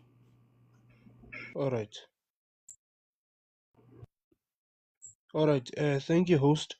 I want to ask Red some questions about the FF plus policies. Right. First question: what are the core principles of the FF plus party regarding self-determination for minority communities within South Africa?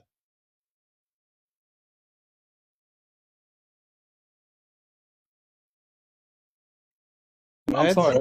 Yeah, I'm sorry, Mr. Hamilton. Please repeat your question. I'm so sorry. Okay. Repeat your question. What are the core principles of the FF plus party regarding self-determination for minority communities within South Africa?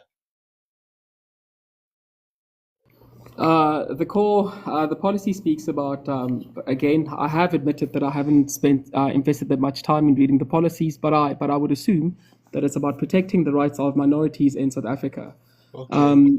Number two, how does the FF Plus okay. reconcile its policy of supporting regional autonomy and federalism with its participation in the national unity government?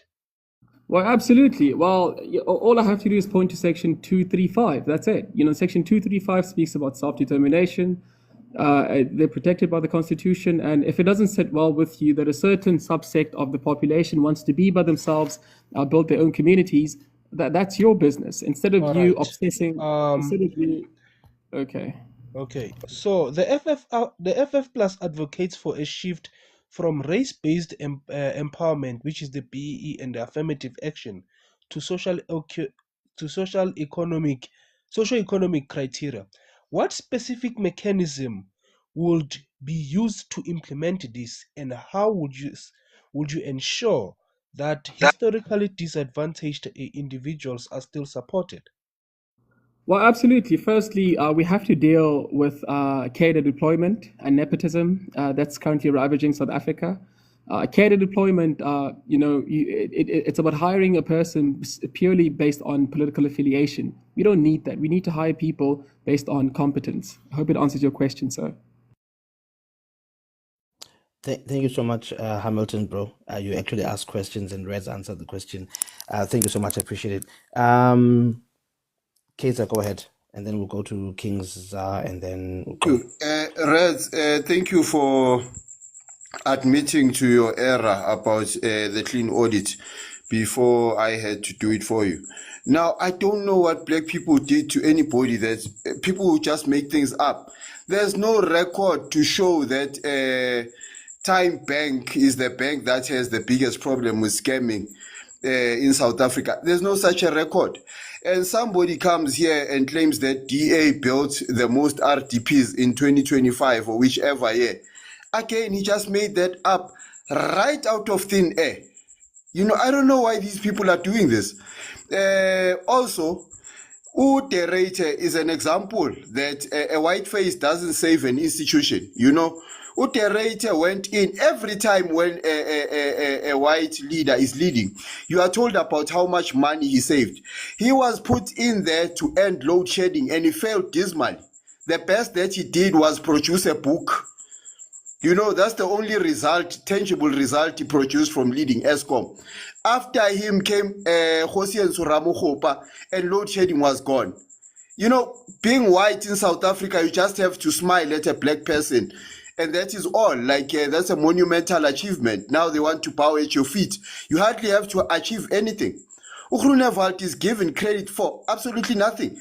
Because this, what is called earning their keep, this program was already there before Groenewald.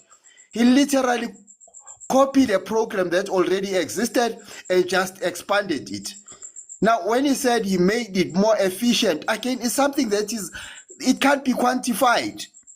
It's just a fancy word that is used to decorate someone for copying other people's programs. That's what you get when you're white in South Africa. Just have to have a smile, be decent enough to smile at black people, and then you just have to copy what black people had already been doing, and you get all the credit. That's all. I'm glad you admitted that you lied, and you lied on a lot, Reds, a lot more than the clean audit. Thank you, Kaiser. Can I respond, Mr. Azania? Yes, go ahead.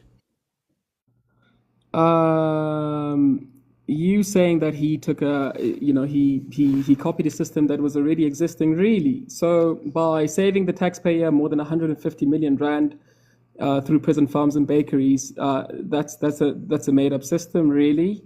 Dr. Groenewald slashed the department's consulting spending from 119 million down to 29 million. That's copied, really. Dr. Pieter Groenewald is also, he was in an interview saying that he's actively looking to deport foreign nationals, which would save South Africa 11 million rand per day. That was also copied. Really? Okay.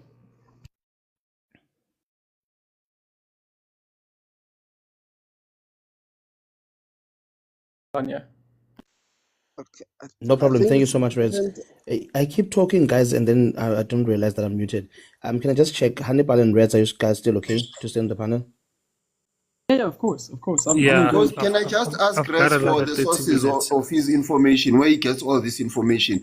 Because for the life of me, I can't find Hold on. anywhere that I can verify any of his claims. It's okay, Kaiser. Maybe we'll talk about finding a fact checker next time so that we can have someone who's going to verify this information. Please give me access to the recordings, please. Like I'm begging, just moderator access to the recordings. I want to expose Red's lies. Please. I'll think about it. I'll think about it. Thank you so much. Actually, I think we should. I think we should, Mr. Azania. Please give it to him. No, it's okay. Thank you so much, Reds. Za, go ahead, bro. Thank you. They wasted my 30 coins yesterday and my time. Hannibal, what your auntie Pieter Groenewald, is it inspired by your hate for whiteness? And for you Reds, if I were to employ a cleaner and then they clean very well, should I put them to presidency? That's my question. Please answer them quickly. I just want to utilize my time quickly. No. Okay, Reds? Utilize my time quickly. Mr. Zah, I've never seen it. Who's okay? Yeah, please mute. Mr. Zah, I've never seen a cleaner that's saved 150 million rand for their employer. I've never seen a cleaner that's saved more than a million rand a day by deporting foreigners. I get the threats, but sorry, bruh, but you'd find that the cleaner does not use as much soap as the other cleaners. They can be able to use 1 teaspoon. Then should I say, oh wow, they can be president? Can I do that? My time is going on. Please. Well, then show me a better cleaner than Dr. Pieter Groenewald in government today, because Ramokgopa has actually spent billions of rands. Groenewald has saved. Do you get the aha moment by praising whiteness in order to spite for your fellow black brothers? Just my last question. I'm not loyal to any race. I'm loyal to competence. Okay, thank you so much. Hannibal, congratulations. Thank you. Hannibal, congratulations. Thank you so much, Za, for even keeping to the time. Just Kings, and then it's gonna be Ukolo after you. Okay, thank you, leadership. I'll be directing this to Red. What I want to say is that Pieter Groenewald has been seen on videos talking about that he supports the Cape Independence, and recently I've been just watching and seeing how much the wave. I saw Phil Craig having an interview there by Truth Report, and the amount of comments there was just very much astonishing to see how many of these people are really advocating for this Cape Independence, and they want it to happen by fire or by force. So how does this benefit? How is this gonna be for Black South Africans, for color South Africans? This whole thing of separatism. This they call it self-determination. What's gonna happen? Are black people gonna be allowed? Is the leopard gonna change its spots? Can black people enter Orania, and do as they please? Can what the other town as well? I forgot the name. Can black people just go there and do whatever? How far does this separatism and this self-determination of separating races and saying that we cannot mix with each other, we cannot stay with each other, you know, people must stay with their own and all of that. How far does this go? You know, don't you see that this thing, it's just another way of bringing back apartheid and that level of separatism of saying that, you know, apartheid and keeping people tied apart, you know? Don't you think that that's where it's leading? That is my question. Well, thank you very much. Good question, Mr. Just Kings. I see that you're trying to use the Cape Independence as some sort of a scare tactic, but let's look at the facts. Yes, the Honorable Dr. Pieter Groenewald and Freedom Plus support the principles of self-determination, and they have been open about supporting the referendum in the Western Cape. But, you know, Mr. Just Kings, here's the point that you're missing. The reason why Mr. Phil Craig and Dr. Pieter Groenewald talk about the Cape is because the central government in Pretoria has failed. Why should a mother in Cape Town have to wait for a failing department in Pretoria to fix her trains and police stations? So the Honorable Dr. Pieter Groenewald's support for the Cape Independence is about a devolution of power, taking away from a corrupt central politicians who are giving it back to local municipalities. I hope you understand that. The other one is that you spoke about something about constitutional and look. The Honorable Dr. Pieter Groenewald doesn't support an illegal breakaway, right? He does support a referendum.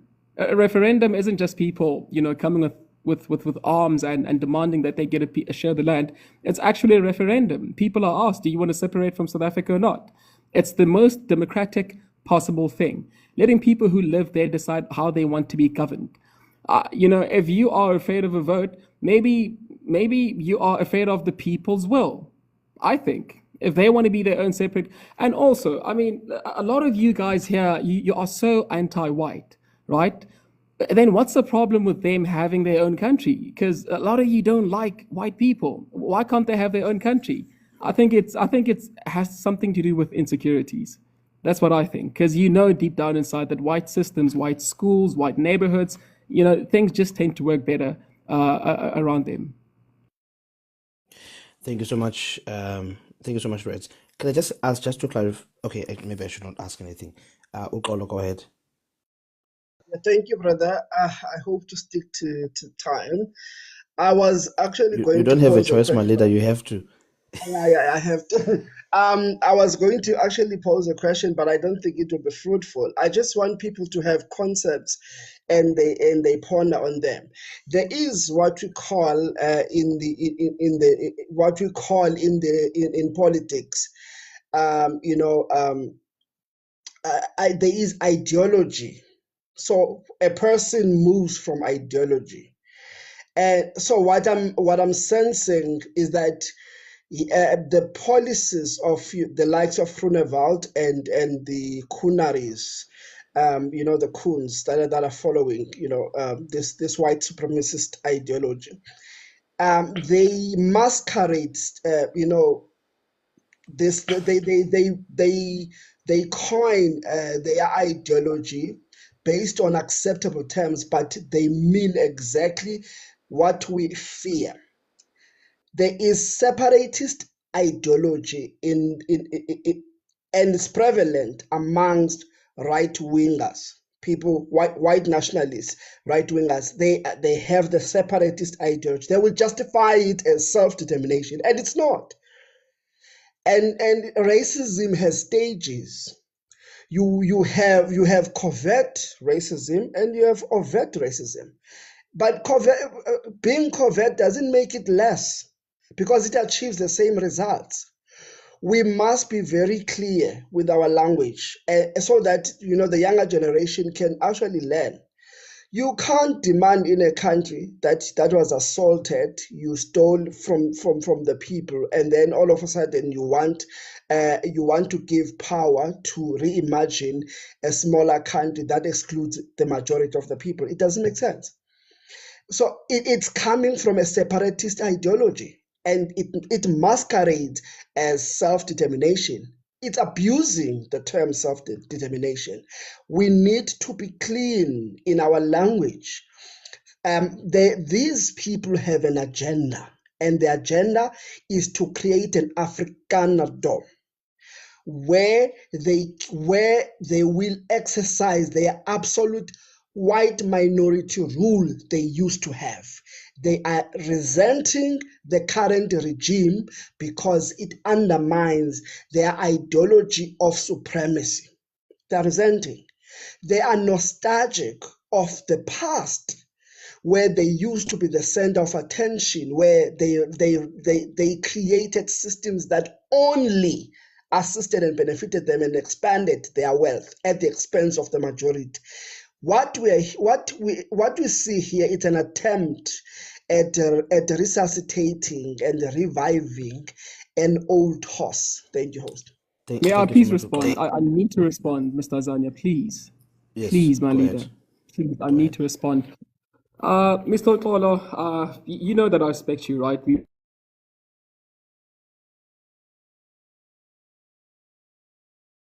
I'll take you as an elder. But I hear you. I hear your concepts, but let's talk about reality. You're using 1980s labels to describe 2026 politics. You call it white supremacy masquerading as acceptable terms, but let's look at the terms the Honorable Dr. Pieter Groenewald is using in the GNU. You call it separatists, but Section 235 of our Constitution, the same Constitution that Nelson Mandela signed, explicitly allows for the right to self-determination. And the Constitution, is the Constitution white supremacist? No, it's a tool that allows communities, right, whether they are in Orania, KwaZulu-Natal, Western Cape, to take responsibility for themselves when the state fails. It's not separatism, it's decentralization. Please, let's get that correct. Stop trying to come here. I know you're a wise person and I do respect you, but don't mislead people like that. Thank you. Thank you so much, Reds. Can I respond to that? No. Oh, okay. Not yet. Let me not say no. Let me just say not yet. We need to give Ukus and Untlakanipo, and then Umveli Nqangi, etc. But we will come back, Uxolo. I'm just trying to be fair, to the new speakers. Goose, 2 minutes. Start now. Ask questions or make a statement. Good evening, everybody. Nice, interesting discussion to talk about. Being involved in politics the last year or 2 years, I actually study all the constitutions of all the different political parties as well as the manifestos. And interestingly enough, I have actually more answers that I could give on RADS behalf on what the Freedom Front stands for. They talk about in their manifesto, in their constitution, the economy, electricity. They got policies on job creation, education, land, forestry, environment, safety, security, health, empowerment. The list goes on and on and on. Even border control, ladies and gentlemen. But the one thing that becomes very clear, which is very interesting, is just like RADS does, the debate always goes and the policies always try and center around that one separate section of the Constitution, Section 235. It always revolves around that. Now, this is actually a very interesting dynamic, because this is what I think the masses of South Africa are concerned about when considering their vote at the voting booths, particularly local government and national government elections to come in 2029. Why would they want to vote for Freedom Trust Plus? And that really boils around that self-determination clause in Section 22. So RADS, here's my question. And it's really a yes and no question. Under the Freedom Front Plus's version and Pieter Groenewald's version of self-determination, would there be any part in the Great Republic of South Africa where any citizens have a stronger political or residency rights, in other words, where they can vote and where they can live, than others because of either their culture, their language, or their heritage?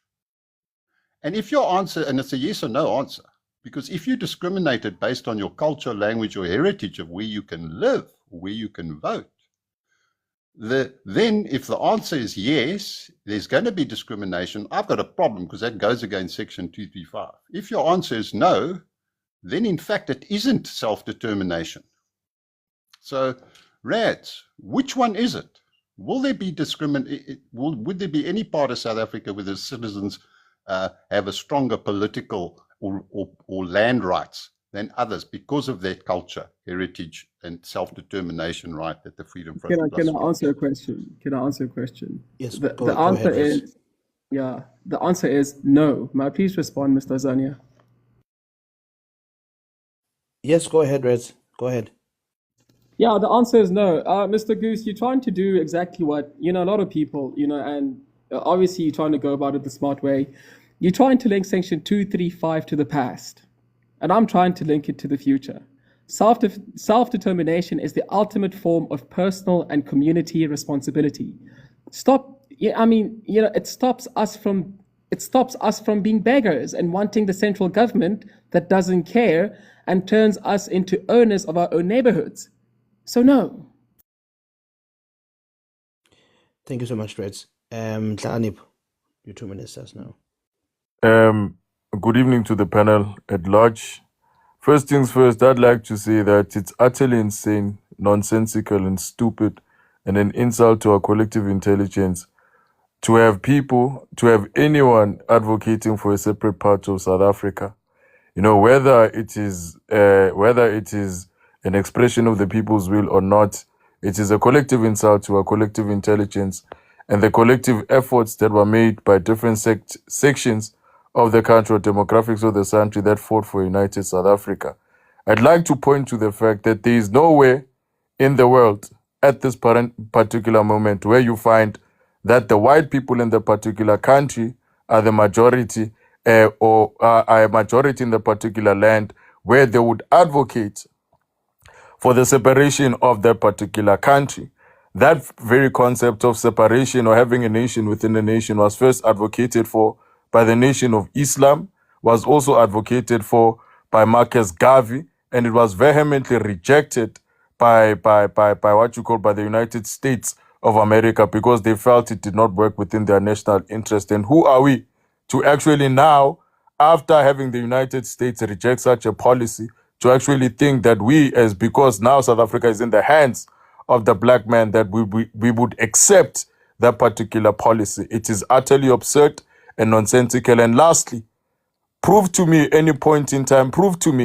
where white people have actually seen themselves as being equal to anyone in the land, anyone, anywhere in the world, whereby they've got power and authority.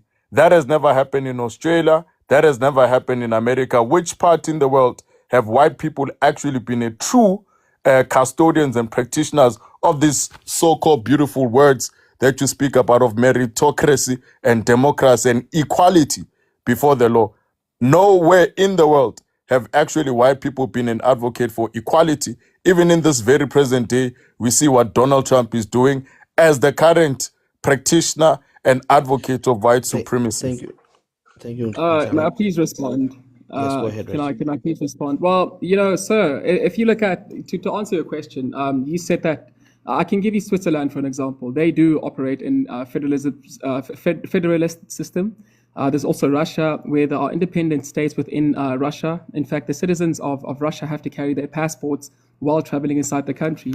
You obviously haven't done your research.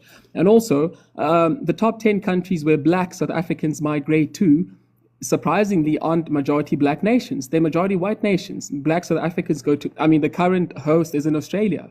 A lot of black South Africans are in the UK, Canada, majority white nations. So if you're saying that, these people don't advocate for the fairness and stuff, where are these black people going? Are they going there to be oppressed? Are they going there to be, everything you said, sir, it doesn't make sense. But, you call it insane, but I call it constitutional. You're using the ghost of separate development to hide the failures of the present, sir. Let's look at the actual facts. The very document that Nelson Mandela and our liberation heroes signed specifically recognized the right to self-determination.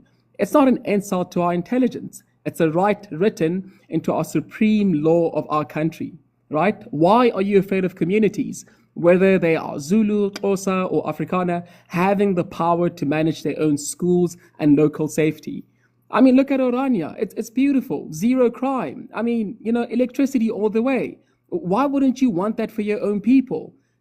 For crying out loud, these people have their own colleges. Where are the colleges specifically for the Zulu, Basotho? Why haven't our languages been developed academically? Stop being a victim, please. You're a grown man. Thank you so much, Reds. So the three remaining speakers have Azania, all if I may just come in, because it doesn't seem like anyone has yes, that's questions fair. for me. That's fair. That's fair. Thank you. Go ahead, bro. Just to rebut the lies. And under the South African education system, you can choose whatever language you wish to learn by, right? I went to, I went to a school where English was the home language, but you could also choose Afrikaans as a home language, and you could also choose isiZulu as a home language.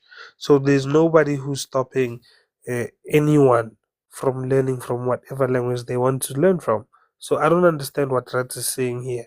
Self-determination in the Constitution is not talking about being separate. It's talking about the fact that you can still preserve your culture, your language, and your religion. You can self-determine as a person. That's where they were going with it in the Constitution, not what he's saying. Uguti, you must run your own schools. How do you run a government school that is funded by taxpayers' money? Guys. Thank you so I'll much, ask you a Hannibal. simple question. Just a simple question. Can you study medicine in Chivenda? Yes or no, Mr. Hannibal? I'm sure in Venda you can. Oh, you can study medicine in Venda? Really? Yes. Hey, wait. Okay, no, hold on. The Hold on. lies. Let's The move. lies on the panel. Jesus. Oh my God. The lies on this panel. Yo. Let's move on, gentlemen. The three speakers have already spoken. So whoever opens the mic first will get their 2 minutes. Yeah, I just opened my mic. Another thing that This is the last round, yeah? Yeah, I'm going after this. You know, the selective sampling of the quote-unquote supreme law of the land to validate self-determination is hilarious. There's a section again that self-determination, insofar as it deals with separation from South Africa. It says, especially racial territories where other races are not allowed, is against Section 21(3) of this supreme law of the land, which explicitly grants every citizen the right to enter, remain in, and reside everywhere in the Republic. You know about that section, Paddy? Exactly. There's Section 21, subsection 3, says every citizen has the right to enter, remain in, and reside anywhere in the Republic. So when you define self-determination by saying there are places in South Africa where only whites should be allowed to live, it's actually in violation of that section of the supreme law of the land. You know, and also when you are against affirmative action, you are again against the Constitution, because several sections of the Constitution talk about empowering those who are previously disadvantaged. It's bizarre that you say the Constitution is the supreme law of the land when it suits you. You select it, you sample it selectively, but where it mandates the empowerment of people who are historically disadvantaged. Oh no, stop making it about victimhood. The Constitution literally talks about empowering victims of apartheid. It says the historically disadvantaged should be empowered. You know, you pick and choose the Constitution. When it suits you, is the supreme law of the land. And tell me, there are two forms of self-determination. Can you tell me which those forms of self-determination are? Yeah, no, if you want the two forms of self-determination, please read further on section 235. But can I ask black people? Yeah, you just don't know. A host, for the benefit of the audience knowing, there's internal self-determination and there's external self-determination. Internal self-determination is allowed under the Constitution, but external self-determination, where you want to separate and create your own country, is not allowed under the Constitution and is not allowed under UN law. Now, this is new earrings to Red's ears, but he's gonna do backflips acting like he already knew this. Just go and learn, you know? Yeah, it's fine. Can I ask Thank you a so much, question? Casey. What? Can I just Wait, hold. clarify that I I'm would not love. accepting any more your requests, guys, unfortunately. Yeah. After the speakers have Okay. spoken, they drop and then we move on. We'll meet tomorrow for Sam versus Ganda at 10:30 South African time. 10:30. The poster Yeah. is the one that's on the screen that you see right there. I Can I please will be respond? hosting. I'm planning to host. However, I know that there might be something that comes up tomorrow evening, and if I'm not hosting, then 418 will host that live. Okay, so it's either gonna be me or 418, but we'll communicate with everyone. Go ahead, Yeah. Red. Just So I'll just give you 1 minute, Red. Yeah, just okay. a quick one, bro. You know, this is so bizarre. What's your obsession with Orania? Like, I mean, you just argued to me that people should be be able to reside anywhere they want to, and That's therefore, not an obsession of Orania, Mr. though. Hold on, guys. Mr. Azania. We have We selective can't, guys. hearing, Hold on. bro. No, but Just let I'm him Mr. finish. obsessed with Azania. the supreme No, law of hold the on, guys. land. No, I no, no, no, just no, no, quoted a guys. section. Guys. Hold on, please. Wait, Not hold now. on. We've been doing so well. Okay. Today has gone better than yesterday. Let's keep it that Yeah. way. Okay. Okay. Go ahead, Reds. Yeah, I'll start speaking about that because I think it's still touchy. But what I'm trying to say is that the Honorable Dr. Pieter Groenewald, he doesn't reside in a separate state. He's a member of parliament and a cabinet minister. His work and his life is based on the political hubs of Pretoria and Cape Town, where he's actively managing the National Department of Correctional Services. And if white people want to be by themselves, why does it bother you? Why don't you build your own? Why do you want to, why does it bother It's you? against the Constitution, Section 21, subsection Build your 3. own. Hold on, guys. Build your Hold on. own. Build your own. Hold on. Thank you so much, Build Reds. your own. Thank you so much, Reds. Uxolo, 2 minutes. What makes you think Orania land is not our own? Because all of South Africa is our own. And that is encompassed in the direction or in the ethos of our constitution, what it promulgates. All of South Africa is our own. I have access to it. Says so clear. There's no ambiguity there.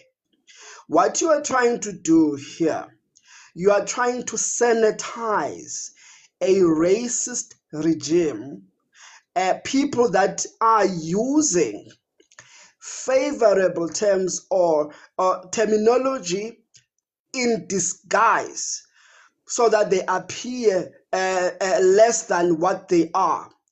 It's covert racism ideology here that we're dealing with here. People that will use anything to maintain separatism. They are trying at everything possible. If it's not culture, it's going to be language. It has been proven time and time again that you cannot use language, culture to separate people, to isolate. In a country with the history that we have, we should be alarmed that we still have people that are not giving up in the ideology of apartheid. They are still stuck, nostalgic, and reminiscing of the days past when there was a white minority rule, because all they are yearning for is the return of a white minority rule. We are not in South Africa going to now create a white state. It doesn't make sense. This is our inheritance. This is our land. We are not going back at all. We're not going to go back, brother.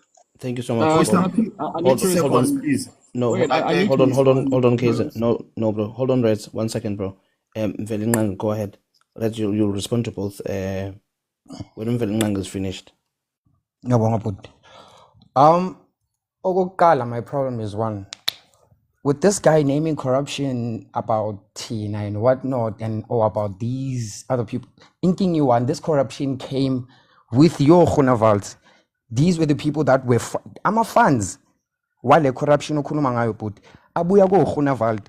Inkinga yakhe one bhuti, you lack knowledge about certain things about your history as a human being, your history as a leader yomndeni wakho. You don't want to see South Africa go forward because of you are a beneficiary, a direct beneficiary. ngizwile bathi wena une-ANC where you were lost in that ward or whatever, and then when are you always changing? Inkinga yakho, you don't even see this thing which is affecting us, Tina, people that don't live near you, people that where you benefit from, they always gonna feed you and spoon feed you with information. Awukaze wazitholela, but you've never had an opportunity for you to go dig your own information and be like, okay, this is me, I'm deciding. You were spoon fed. This money, this change that you're getting, you're thinking it's going to benefit you and your future kids and the future of your, when I don't think you're thinking for the future of your kids, you're thinking now because of the benefits that you're getting now are benefiting you ukuthi uphile impilo yakho kahle. You don't care. I talked about igela zabantwana. You don't care about schools because of, you know, ukuthi your kids are going to go to these private schools nabantu base Orania. Orania is our land. Bekungamelanga ukube siyaqophisana thina nabo. We don't have ukuthi sibe, because of when are you benefiting from them, you want us and you controlling the minds of other South Africans ukuthi bayenzeni bajoyine lento yakho because of wena bayakubhatala thina basibhatala. But yabona, if we were getting paid, mina I want ukuthi ngithole funding engizoyenza ukuthi abantu abafana nawe, they must be in positions where we judging you guys because of when you are a Bantu first. Hey, Thank you so much. Yeah, Velnqan. can I please Nhlakanipho, respond? yeah, go Can I ahead, Rez. please respond, Hold on 1 second, Rez. Nhlakanipho, I'm going to give you 1 minute, bro, just to sum up, and then Hannibal and Rez will have their closing statement. Ask his guys. It's 1 really, minute, really yeah. late. Yeah, 1 so, minute, so guys. For me, Mr. please. So hold on, please, Mr. Kaiser, please be disciplined. One minute, Rez. Yeah.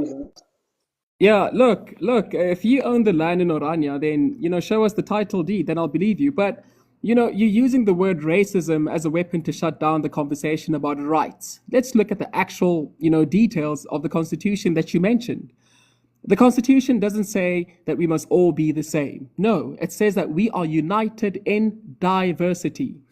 If wanting to speak your mother tongue or protecting your community's values is covert racism, Mr. Xolo, then every Zulu person who wants to protect the Zulu kingdom or every Xhosa person who values their tradition is also a covert racist, right? It's an insult to every South African's heritage. And then no one is sanitizing the past. The Honorable Dr. Pieter Groenewald himself stood in Parliament and called apartheid an injustice. This is on record. Acknowledging that the past was wrong, vile, wanting to protect your own community doesn't mean separatism. It's maturity. I can even play the video right now, right, where he says the apartheid was an injustice. You know, you say that language and culture shouldn't isolate people. I agree, but language and culture should also not be erased. True non-racialism means I respect your culture enough to manage it, and you respect mine enough to do the same. It's not separatism, it's mutual respect. I hope it answers your question. Yeah, no, thank you so much, Rez. Hannibal, closing. Just any few words you want to say. Sorry, guys, it's me who dropped you all. It's because I want to close. Thank you, Azania. In closing, I will say this. I won't take too long because in closing, I'll say this. All right. At the end of the day, anyone who advocates for the separation of South Africa to have white self-determined states within a black country, because at the end of the day, we are a rainbow nation, but this is the land of our forefathers, as Uxolo said. It is another way to preach apartheid, because that's what apartheid was. Separation of black and white people, places where black people could not go and places that white people could go everywhere. At the end of the day, once they separate, whose minerals do they expect to benefit from? Whose electricity infrastructure do they expect to benefit from?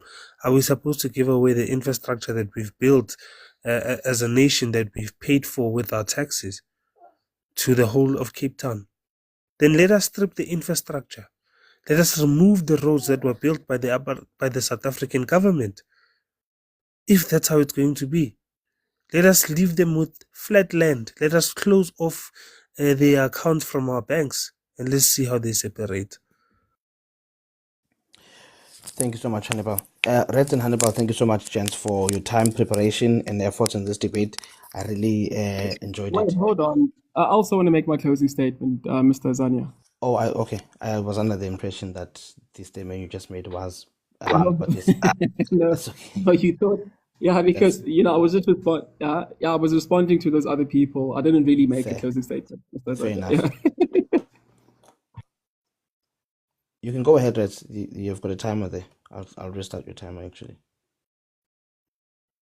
Okay. Just 1 minute. Like Hannibal got 1 minute as well. Yeah, to wrap up this debate, Orania 30 years ago was nothing but a desert. Look at how it is right now. Imagine if we had many Oranias in South Africa. Don't you think South Africa would improve? This obsession about separatism isn't about. I do not know what you fear from separate development, right? I think it's an insecurity problem. Somehow you know that the minority, once they do separate, somehow things work. You can't compare Soweto and Orania. We know the crime levels are high. We know things actually work right there. But I want to leave you with a simple truth. We have spent tonight talking about the past, about systems, about color, and about who is to blame. But while we debate history, the future is moving forward without us. So please, guys, let's keep that in mind. Thank you so much, Reds. As I said, I'm closing now, guys. But thank you, Hannibal and Reds, for your time and preparation. Tomorrow we are resuming normal time. I don't think I'll ever do this again off this late, but we had to because of the time difference. Thank you, Azania. And also, I'm gonna start opening up afternoon slots as well. I think we'll probably be doing a lot of our debates in the afternoon time instead of late evenings. But tomorrow, Sam versus Kandakanda, a case for open borders and a united Africa. I will be hosting that. I'm planning to host, but if not me, if I have to attend to this commitment, it's gonna have to be 418. He's agreed to host. Thank you so much, guys. And if you have anyone, yeah. And then I'm open to debating anyone, but thank you for welcoming me, Mr. Host. No problem, bro. No problem. Thank you for accepting the invitation as well. If anyone on the in the comment section, if you would like to debate anyone or you feel like there will be two opponents that could match up very well, please let me know. Send me a DM and I'll be able to approach them and we'll work on something. I've got 1, 2, 3, 4, 5, 6, 7 debates that have been confirmed that are still coming, and maybe another 10, 11 that are still in the works. A lot of admin, but it has to be done. Right, guys, thank you so much for coming to the bullpen. Really appreciate it. Good night, and we'll see you guys tomorrow. Sleep during lunchtime at work, okay? Shalala.